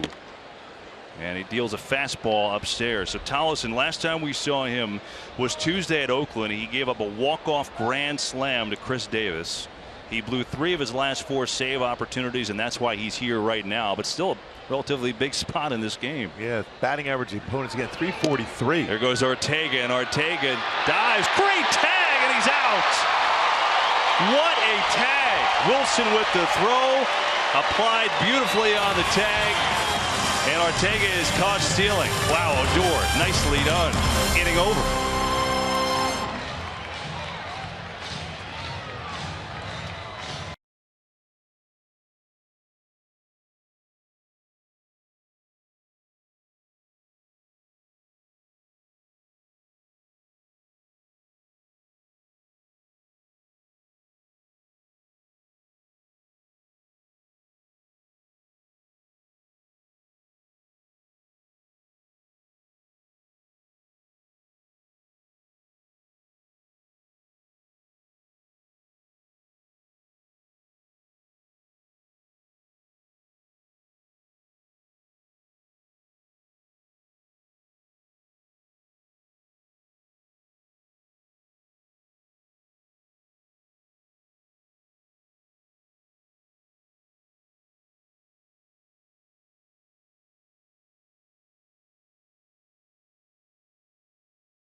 Premium, the #1 live streaming sports service, delivers everything you've come to expect and more. Every out-of-market game live in HD on over 400 supported devices. Visit MLB.tv for more details. It's another fantastic read, by the way.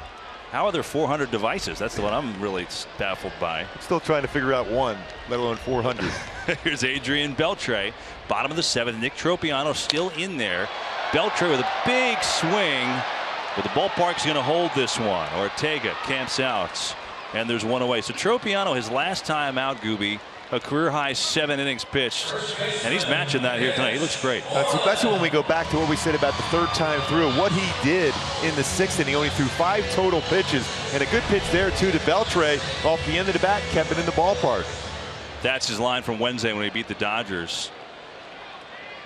At 100 pitches right now, so you know he's getting near the end of his rope.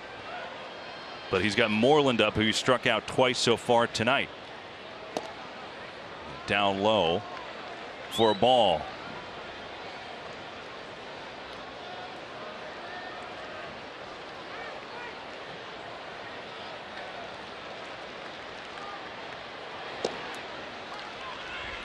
That's this great location again, just like the pitch before to Beltre.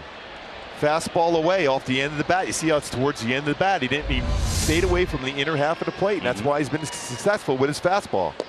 Moreland checks his swing, goes around, says Angel Hernandez.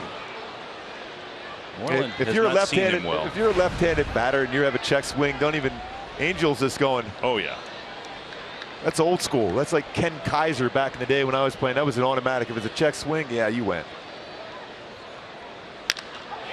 Hit hard right at Pujols. I mean, you couldn't hit it any harder than that, but when you're in a slump, those things happen, and there were 2 away. Exactly, but if you're Mitch Moreland, though, you have to feel good about that swing. Even though it's an out and you're going to go back to the dugout and it's going to be an 0 for 1 at bat. But this baseball was seared right at Albert. You talk about getting on top of a baseball, inner half of the plate, that's a perfect swing.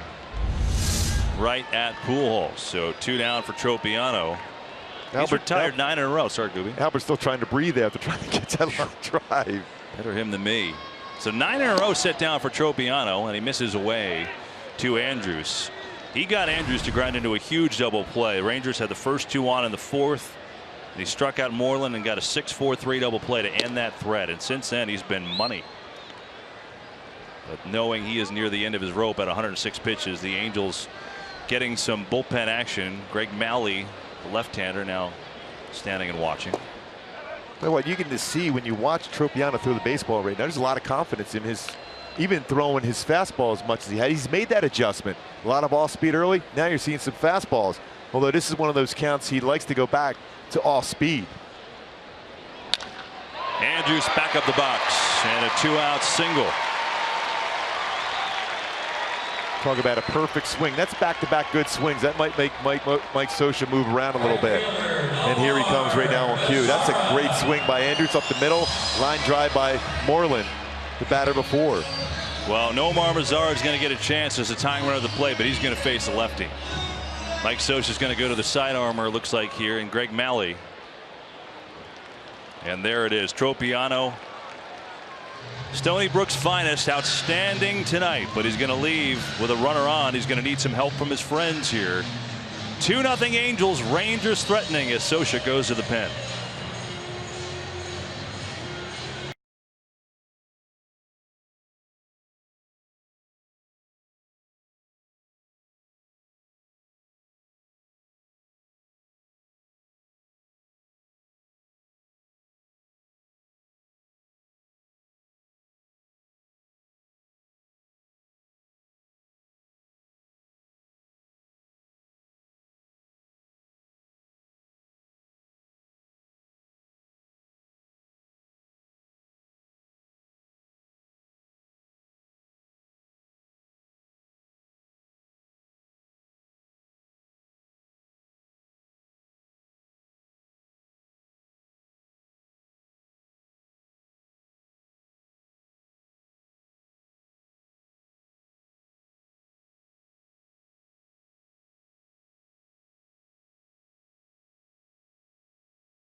Starts from Nick Tropiano, 6 2/3, but he leaves with a runner on first, and Nomar Mazara will be the hitter. He'll have to face the lefty side armor here, and Greg Malley.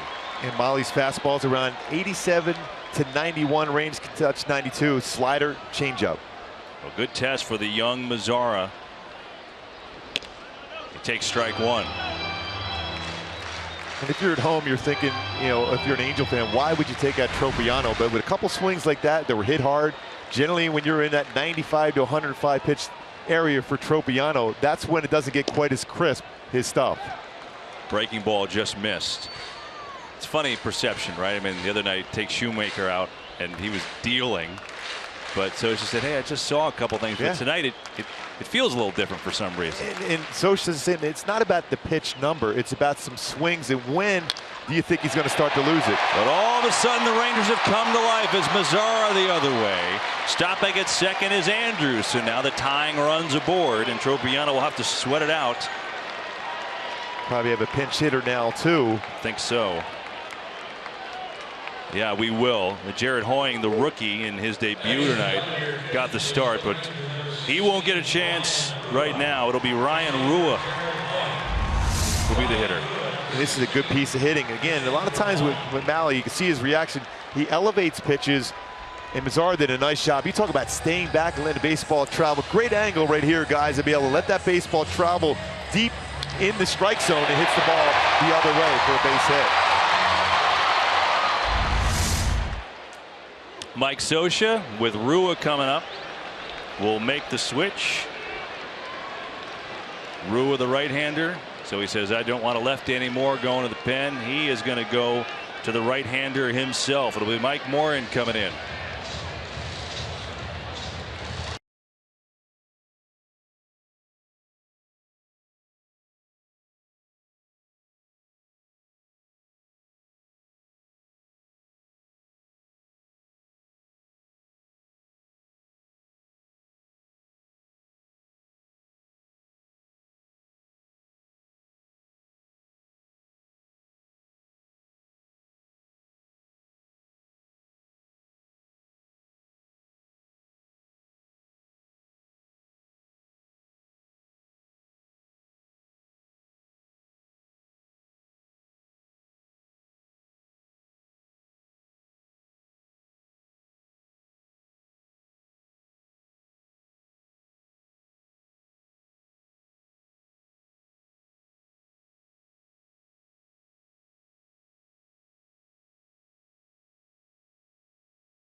Ryan Rua, the pinch hitter for Jeff Banisher, taking out the rookie Jerry Hoying. Then Mike Scioscia goes and gets Mahle because Rua destroys left-handers. But against Mike Morin, Rua's 1 for 2 with a home run. Yeah, he's the notorious first ball fastball hitter. Mike Morin, a very good plus changeup. Strike one. Yeah, I remember that home run. I thought he hit it. It was right at the right center field. It was an elevated fastball. He tried to sneak a fastball by him. It's very difficult to sneak a fastball by Ryan Rua. He is very strong. Tying runs aboard in the 7th.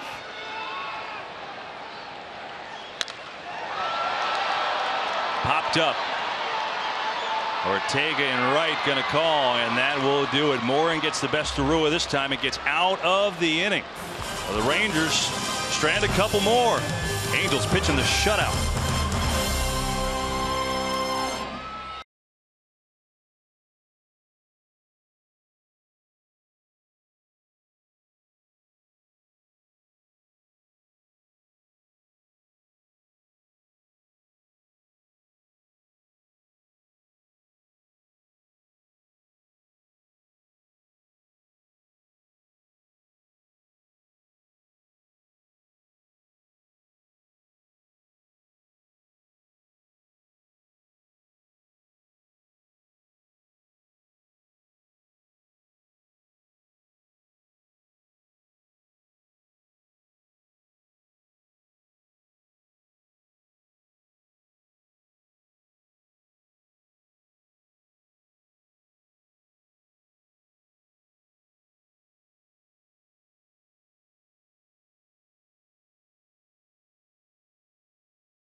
service delivers everything you've come to expect and more. Watch every out-of-market game live in HD and over 400 supported devices. Visit MLB.tv for details. So the Angels bullpen does a heck of a job to get out of a big jam and help Nick Tropiano. And with that, we go to the 8th. And top of the order for Los Angeles, Yanel Escobar, 1 for 3 tonight. Sean Tollison came in and didn't have to do anything because the runner was caught stealing. Ryan Rua with that pinch hit was retired, but he stays in the game in left field. It's the only changes thus far. To short, Andrews knocks it down to his feet. Can't make the transfer. Be a base hit for Yanel Escobar. Another multi-hit game for Escobar, leading the club as far as hits. See how special that Andrews is as a shortstop this season in particular. This 4 errors made on the entire season. He's got great range, but in the transfer, like you mentioned, Kevin, unable to get the grip of the baseball, and wisely holds on and does not try to throw. Sometimes you'll try to throw it even though you don't have the right grip. Let it go and move forward, especially for a club that will roll it into a double play. That's what you got to think in terms of. So here's Trout. A couple more hits tonight. Takes strike 1. Trout a double, a run scored, and continues his hot month.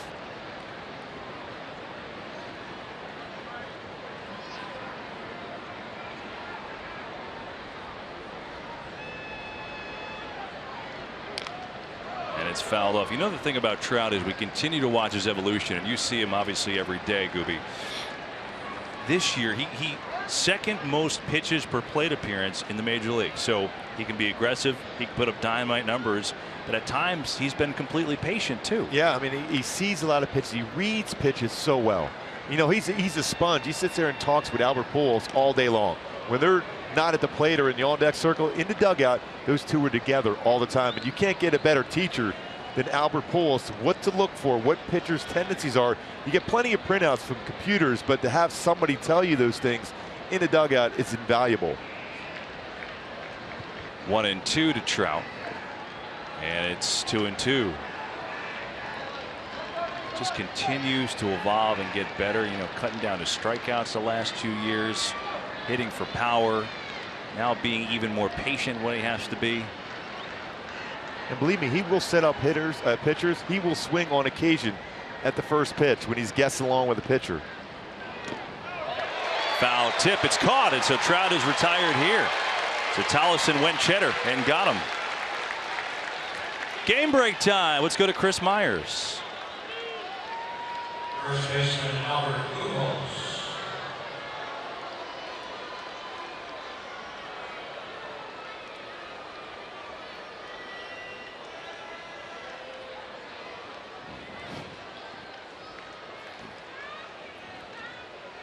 Thanks, Chris. Look forward to the whip around after this.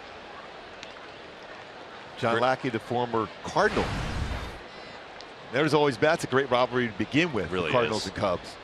Cubs have come back down to earth a little bit. Pujols, strike. Well, you would think so at some point. I mean, they were crushing the bait. Their run differential was off the charts. I mean, as far as they weren't giving up runs, they were scoring runs, they were catching the baseball, doing everything extremely well on their Joe Madden. Escobar back. Escobar, by the way, now 19 multi-hit games. You hit on it. Came into the league, into today, second in the league. Pujols has the offense tonight. He's got a 2-run home run in the third. His 569th career long ball. Good for 12th all time. Watches that one outside. And it's 1-1 to Albert Pujols. 9 home runs on the year for Albert. Hit 40 of them last year. But even though the average is way down from what we're used to, the power is clearly still there. Tollison's outside. This is what we got tonight. It's been well pitched and well played, and Holland made a mistake, and Pujols annihilated it. Yeah, that ball drifted just enough for the inner part of the plate to hit that ball that far for Albert Pujols. Again, it's all about run production, driving in runs. That's all that really matters at this point for Albert. Fastball, 93, caught the corner, 2-2. I go back, Kevin, to a player in my era. Joe Carter was the guy that hit around 230, 240, 250, but then you look up, 110, 120 RBI, 30 home runs. That's their job. They're not table setters. They clean up the table with a big fly. That plays. 2-2. Check swing. Did he go? He did not. I think with Pujols, you're just spoiled because for years the guy's hitting 330, 340. And so when you see the average down, you're just spoiled with the type of production he has had. Yeah, so you're close. right. Yeah, I mean he's a guy that at the right moments has hit the ball hard.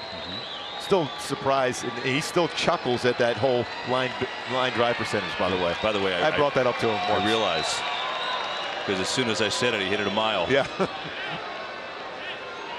His thing is this: look up at the end of the season, you're going to see what my numbers are: 30, 35 home runs, 100 RBI. And as you can see, comes through in the clutch, like right now. Payoff to Pujols from Tolleson. Escobar staying close. One thing the Angels do, they will run 3-2 with one out. Even though Escobar doesn't have great speed, has no stolen bases this season, been caught one time, he will probably be going on the pitch. There he goes. Pujols swings and into the stands. What did that get, Wilson? Sure did. Boy, Pujols over to check on Bobby Wilson. I remember a couple years ago there was a collision at the plate. Mark Teixeira ran into Bobby Wilson, hurt him, and then a few weeks later, a backswing got him right on top of that catching mask. See on the follow through right here for Albert.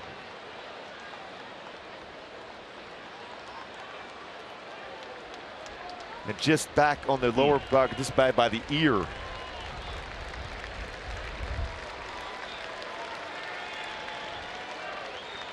And up on the shoulder area against Bobby. So to give him a minute, he says he's okay, and we'll do it again. 3-2 to Pujols. Escobar off first, one out in the eighth. There goes Escobar. Swing and a miss. Throw down by Wilson in time. Strike him out, throw him out.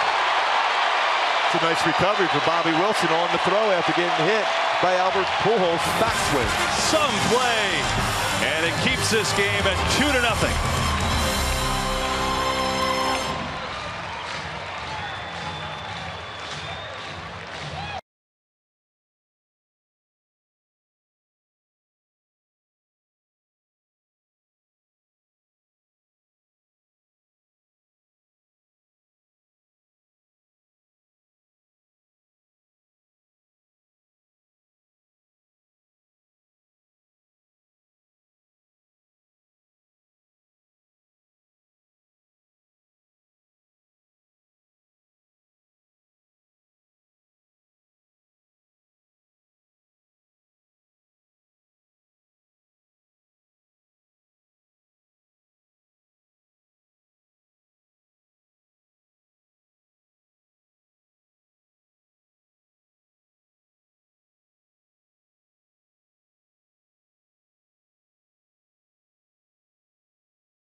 In the world converge on historic Oakmont Country Club for the 116th U.S. Open Championship. Live coverage Thursday, June 16th on FS1 continues through the final hole on Sunday, June 19th on Fox, or you can watch the entire tournament live on Fox Sports Go. Look forward to that. This has been a great ball game tonight from Arlington. Mark Gubiza, Kevin Burkhardt, our entire FS1 crew. It's always my favorite tournament at US Open because it's such a difficult track at that point where they put the rough so high. I couldn't even imagine shooting under 200 on one of those courses. You're just being a company guy. Yeah. But it is a great tournament. It'll be fun, that's for sure. Here's Bobby Wilson. So isn't it always the fact that a guy who makes a great defensive play leads off, and just like he did, here is Wilson against a new pitcher in the 8th. It's Fernando Salas. Salas has been very good for the Angels so far this season. 21 1/3. Been throwing the ball very well. 20 strikeouts. Fastballs 89 to 93 range. Very good changeup and a good solid slider. Of course, with the injury to Houston Straight, as we told you earlier, could be back maybe even later this week. We'll see. He's getting close, bottom line. You know, Joe Smith has been closing, so everybody moves up. Smith had done a great job until Saturday when the rough one allowed a home run to Matt Wieters, lost in the game. He had been stellar up to that point. Here's Wilson.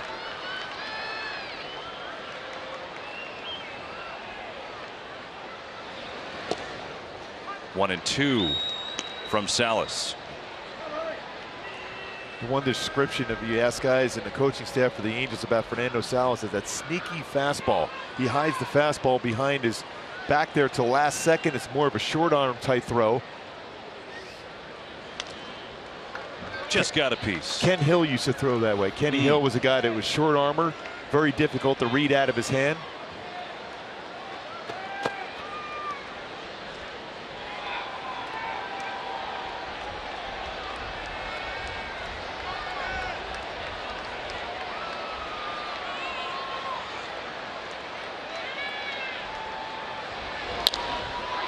Over the glove of Salas. Giovitello, long throw, not in time.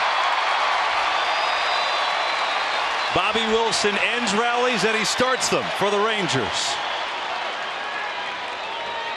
And the big thing, he got a lot of confidence from Jeff Bannister to put him up in this spot here in the 8th inning. Number 9 hitter getting a chance to swing the bat, ends up getting an infield hit out of it. See the defense set up and right over the head. 1 sec at 5, Fernando Salas. Even though Giovitello has improved quite a bit defensively, you're not going to throw out.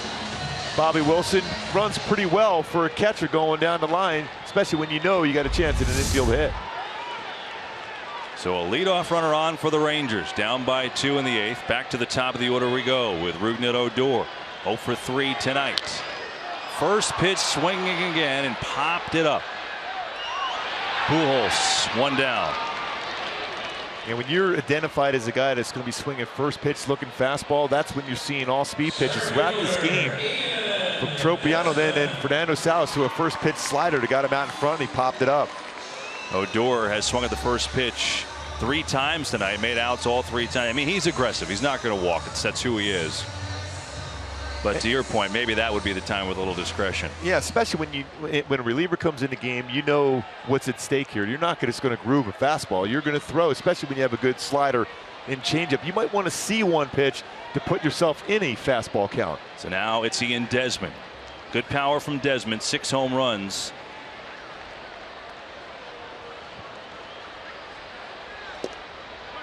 Little rain starting to fall here in Arlington.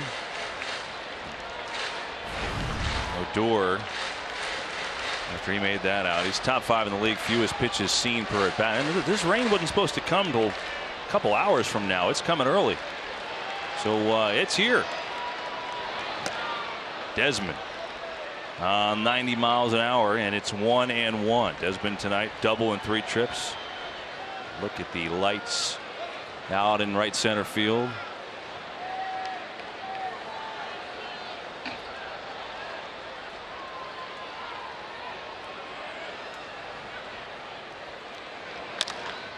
Left side, base hit. And so the Rangers have 2 on with 1 out, and here comes the heart of the order. And this is exactly what the Rangers do so well, coming back late in games, especially with such a powerful lineup, 1 through 9, and a solid bench for Jeff Bannister to go to if need be. Desmond just continues to swing the bat well. Brings his hands inside, got the barrel of the bat, gets up between short and third for his 2nd hit of the game. And now it's Prince Fielder. with 2 on, 1 down. Fielder tonight 1 for 3. That base hit was against the shift, what the Angels will employ here. But the difference, Giavotella had been moving way back in right field. Now trying to turn 2, he moves up a little closer. We'll see that plays here. Yeah, exactly. So there's less room to be able to catch one of those hard hit baseballs by Prince Fielder this moment, playing more shallow in the infield. Takes inside. Fielder has killed Salas in his career. 5 of 8 with 2 home runs. That's why you're seeing 2 pitches that aren't real close to the strike zone. You're trying to see a hitter that's going to be aggressive against a pitcher with a lot of success. But so far, Prince has done a nice job of not chasing and helping him out. No, you can't put him on with Beltre on deck. That's the thing. No.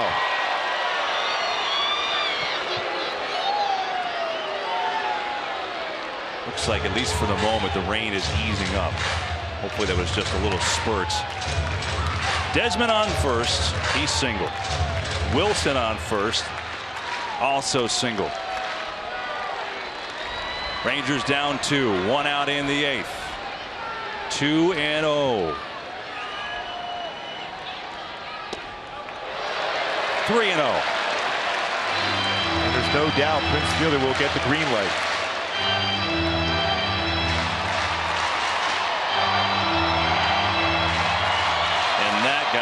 Is on deck with those numbers, with runners in scoring position. 3-0 to Prince Fielder. Ball 4 upstairs with a fastball, and the bases are loaded.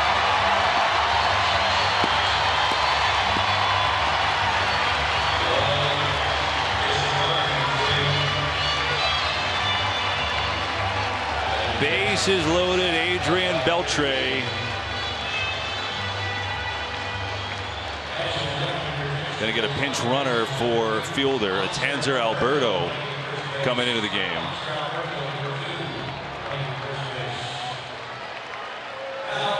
So Alberto will be on first.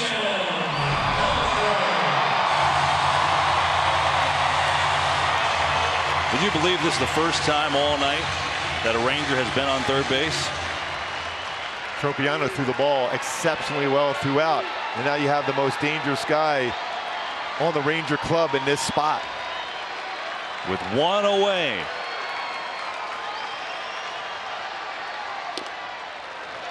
Inside and low, 1-0 to Beltre. Adrian is 1 for 2 tonight, a single, a walk. Yeah, the 2 guys we talked about in the opening, Trout, solid game, and then this man right here, Adrian Beltre, up for the Rangers. 2-0.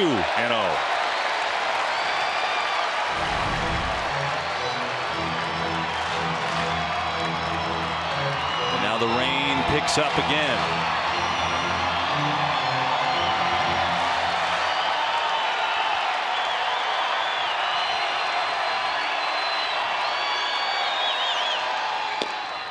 Two and 1. What that could cause now is an infielder to slick baseball. If it's hit on the grass, if you're trying to turn 2, you might not get quite that grip on the baseball as you try to turn a double play. Same thing if Beltre hits a ball in the alley, it will skip and get to the wall, potentially giving the Rangers the lead with 1 swing for Beltre. 2-1 to Beltre. Swing and a miss. Took something off and it worked like a charm, and it count now goes to 2-2. The old pitching backwards. Instead of getting a fastball in a hitter's count, you get a slider in a hitter's count, and no contact made. Pulled off the baseball, the head moved. Very difficult to make contact.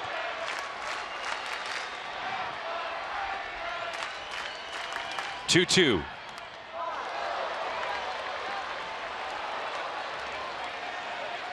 And that's that zone. Fastball up and in. He got that in pretty good on Beltre, but if it drifts out, that's a dangerous spot. That's why that conversation by Carlos Perez and Fernando Salas right away. Just don't let that fastball drift out, because this man right here is an RBI machine.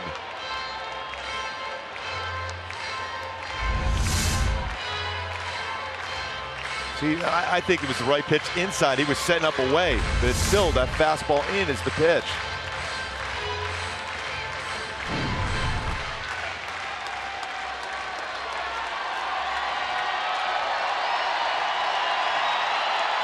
2-2.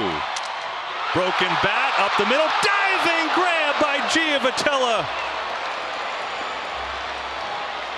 And the runners stay put.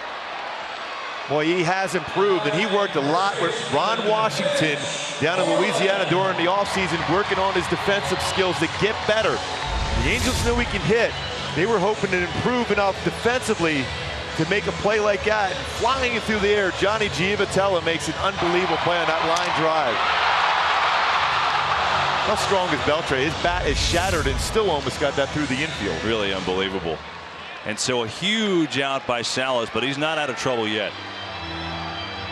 The go-ahead runs on base for Mitch Moreland. He's been struggling mightily. He's 0 for 3 tonight, but the last ball he hit was an absolute laser beam right at Albert Pujols, and maybe he's coming out of it. And that's what you hope for if you're the Rangers right now, to carry that confidence, even though it was an out, and you go back, it's an 0 for 1. It was a very good, productive swing. First pitch swinging off of Salas, stays with it to Pujols, and he gets out of the jam. Wow. That was an absolute rocket. Hopefully he's okay. He couldn't even throw the ball. He underhanded it over. Hopefully Fernando Salas is all right.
Look at the Gatorade Frost cool under pressure moment. It's him. Bases loaded. He needed 2 outs, and he got them.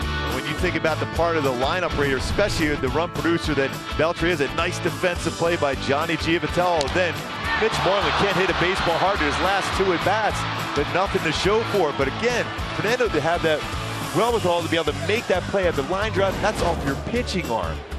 I hope his arm's in one piece, seriously. I mean, that was a rocket. How about Mitch Moreland, huh? Trying to come out of a slump, and you hit 2 balls. You cannot hit 2 balls harder than that. So Salas does a great job. Rangers 0 for 7 with runners in scoring position tonight. And then keep in mind, they come in the best in the league, that department. So we go to the 9th, still 2-0 Angels. C.J. Cron leads it off, and we get a look at Matt Bush, who is in for Texas.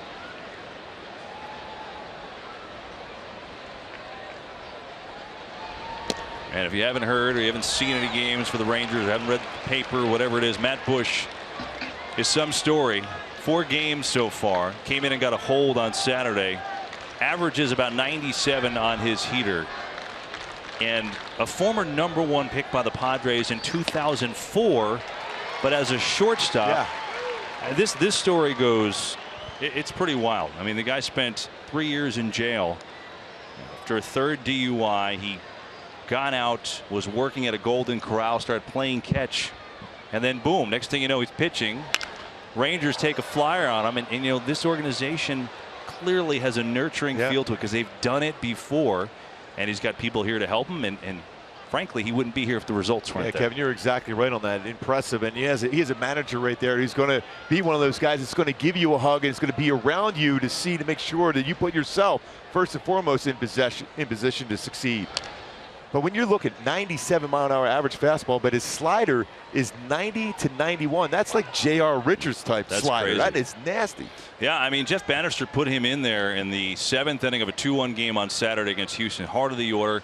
Got 2 quick strikeouts, then allowed a hit and a walk, and then still got out of the inning. But first real big leverage spot, and he did the job.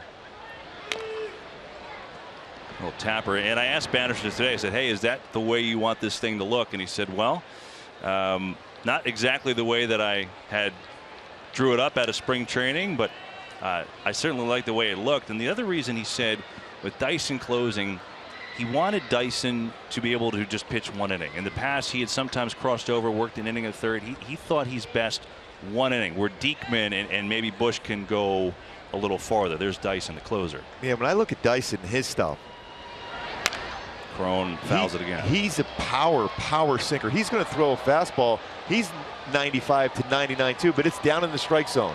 So that being said, is a power sinking fastball. The ball is put in play. So if you come in the middle of an inning, a routine ground ball could end up finding a hole and getting a base hit and scoring a run. If you come in there with a clean inning yourself, it's going to take 2 or 3 singles to score.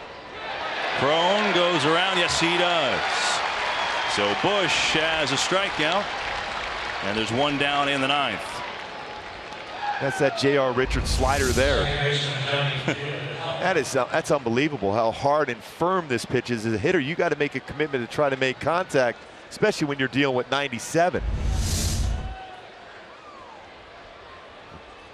So 1 down as Bush tries to keep this a 2-run game. Johnny Giavotella, a 12-game hit streak. Swinging at the first pitch, sounded like he broke his bat. This one fading in center field, and Andrews can't get out there. Giavotella still running, and he's all the way to second.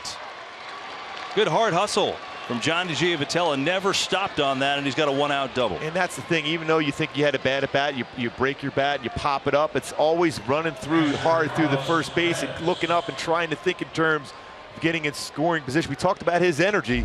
Well, he made a great defensive play in the bottom of the 8th. This again off the end of the bat, and Johnny Giavotella, knowing that he has a chance to get in a scoring position. You're not going to get many chances against Matt Bush. You have to take a shot, and he did so. It's his 7th double of the season.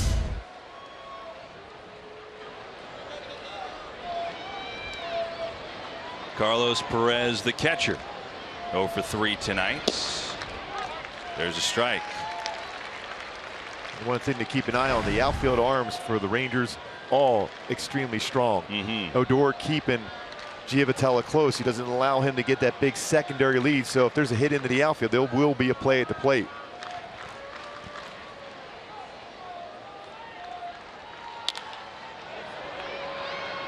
Rua, and called off in center by Desmond. So there's 2 down, and Giavotella retreats to second base. Joe Smith warming up, trying to close it out. Sure, he's dying to get back out there in another save situation after things went awry on Saturday.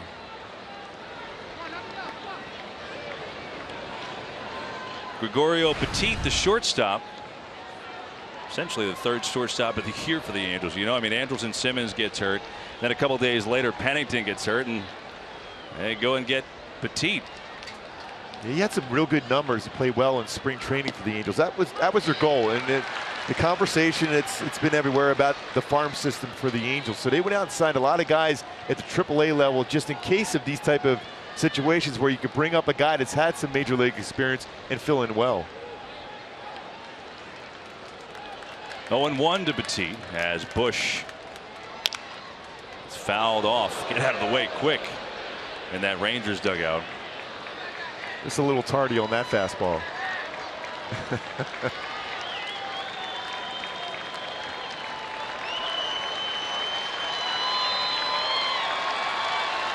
Wise decision. Going to move out of there completely.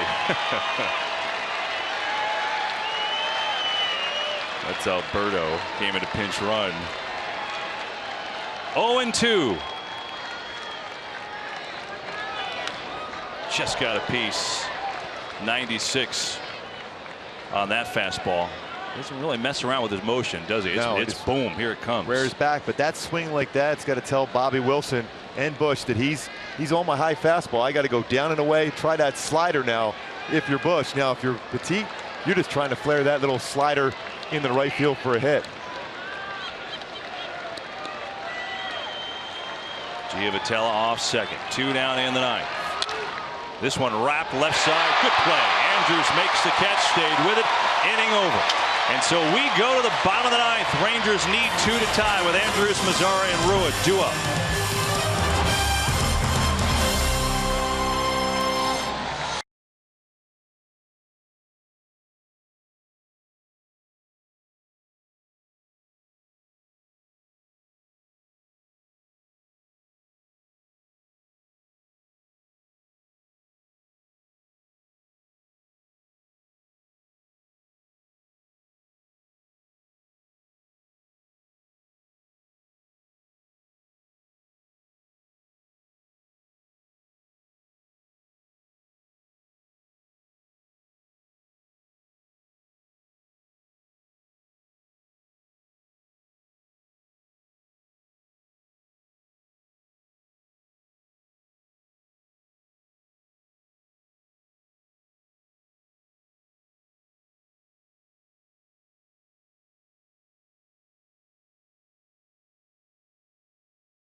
Arlington. 2-0 Angels on an Albert Pujols 2-run home run, and the Rangers faithful looking for a little something here. They're going to have to get a rally against Joe Smith, who's been the closer with the injury to Houston Street, and he's coming off a game he'd like to forget. Yeah, he got 2 quick outs in that 9th inning against Baltimore, then a base hit by Chris Davis, and then eventually a 3-run home run the other way by Matt Wieters.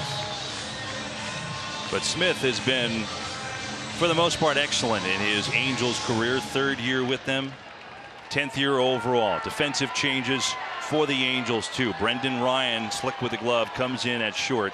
Gregorio Petit, who was there, goes over to second, so Giavotella out of the game. The best defensive infield for Mike Scioscia's crew. It'll be Elvis Andrus leading it off for the Rangers.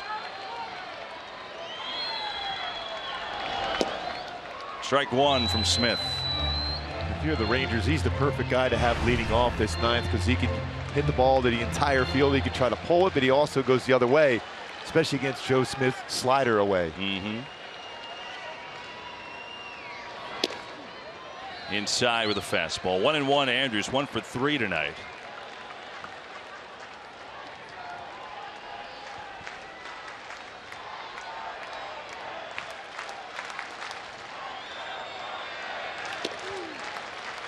Two and 1.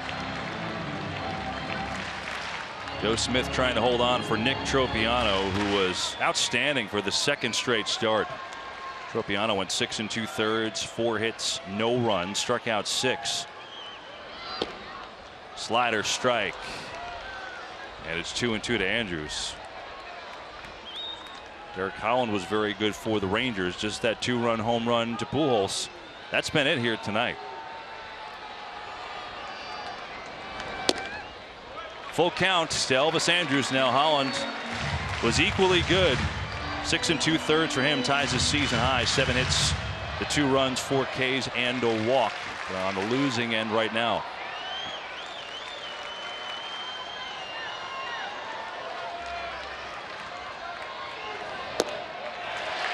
Ball 4. And that allows Nomar Mazara to come up as the tying run, a lefty against Smith, the sidearmer.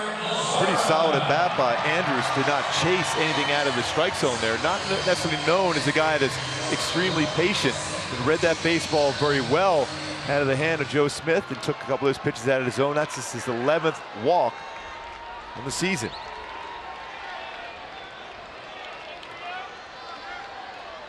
Joey Gallo has come out on deck to be a pinch hitter too. Keep in mind, Joe Smith has an excellent pickoff move.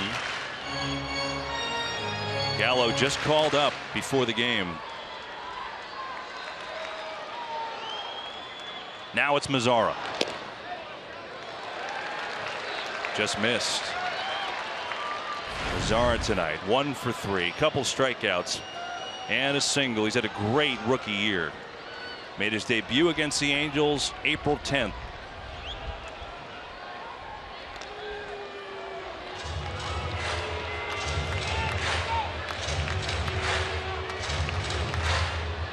Angels have Jose Alvarez warming in the pen, the lefty, just in case. There's a strike. 1-1 to Mazara.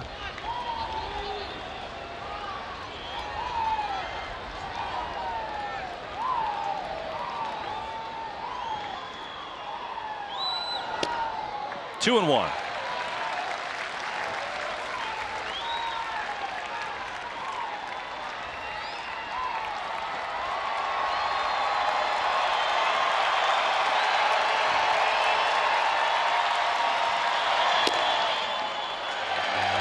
Put yourself in a bad position against this Ranger club when you put yourself in fastball counts. And so as you're looking on. A walk to Andrews, and now it's 3-1 to Mazara. The tying run for the Rangers. Mazara to center. Trout lines it up, and there's one away. Like you got that towards the end of the bat. Yeah. It's one of those swings too as a center fielder. It freezes you because you think it's going to be hit harder. His sinker's running down and away. You see it's off the end of the bat. He's got the foot down, just pulled off it just enough to keep that in the ballpark. You see it right off the end of the bat. A long swing like that freezes the center fielder, but Trout with his speed runs it down. You see that frustration from Mazara because he had a pitch normally that he hits a long way. He did. So 1 down, and now Joey Gallo making his 2016 big league debut. Called up today, Shin-Soo Choo, Stubbs placed on the DL, and here is Gallo. Swinging at the first pitch to right, long run. Ortega got there. Now the throw to first. Not in time. Where Ortega was playing way back and a long way to go, and nearly threw Andrews out at first to end the game. You can see a pretty good indication of that throwing arm he has, and it's an accurate throwing arm.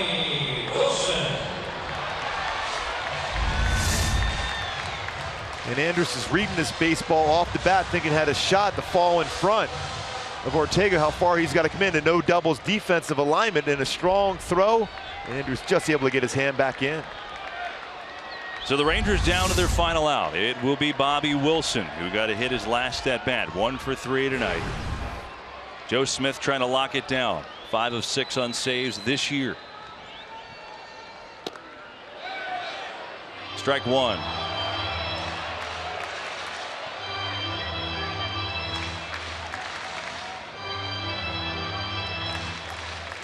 And Albert playing behind Andrus now. At that point, that run doesn't matter if you're the Angels at this point. Even if he's trying to steal, it doesn't matter. You're trying to get that last out.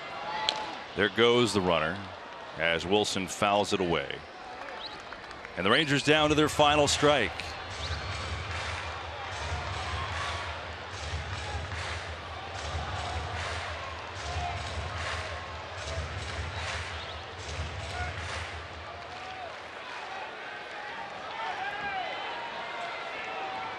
Joe Smith trying to lock it down for the Angels. Deals, and he got him. And the ball game is over. Joe Smith the save. Nick Tropiano was brilliant for the win. Albert Pujols with the offense with a 2-run shot. And the Angels take game 1 of this series 2-0. And not often do you see a game like this, a 2-0 game in this ballpark with these two teams, the way they swing the bat. This is perfect pitched game by both sides, really, and a big defensive play there by Giavotella, and that line drive back up the middle. Fernando Salas off the pitching arm, recovers and flips it over to Albert, who had a 2-run home run. For Mitch Smith on the stats, Mark Gubiza, I'm Kevin Burkhardt saying so long for Globe Life Park. The Angels beat the Rangers 2-0. We now go to our Los Angeles studios.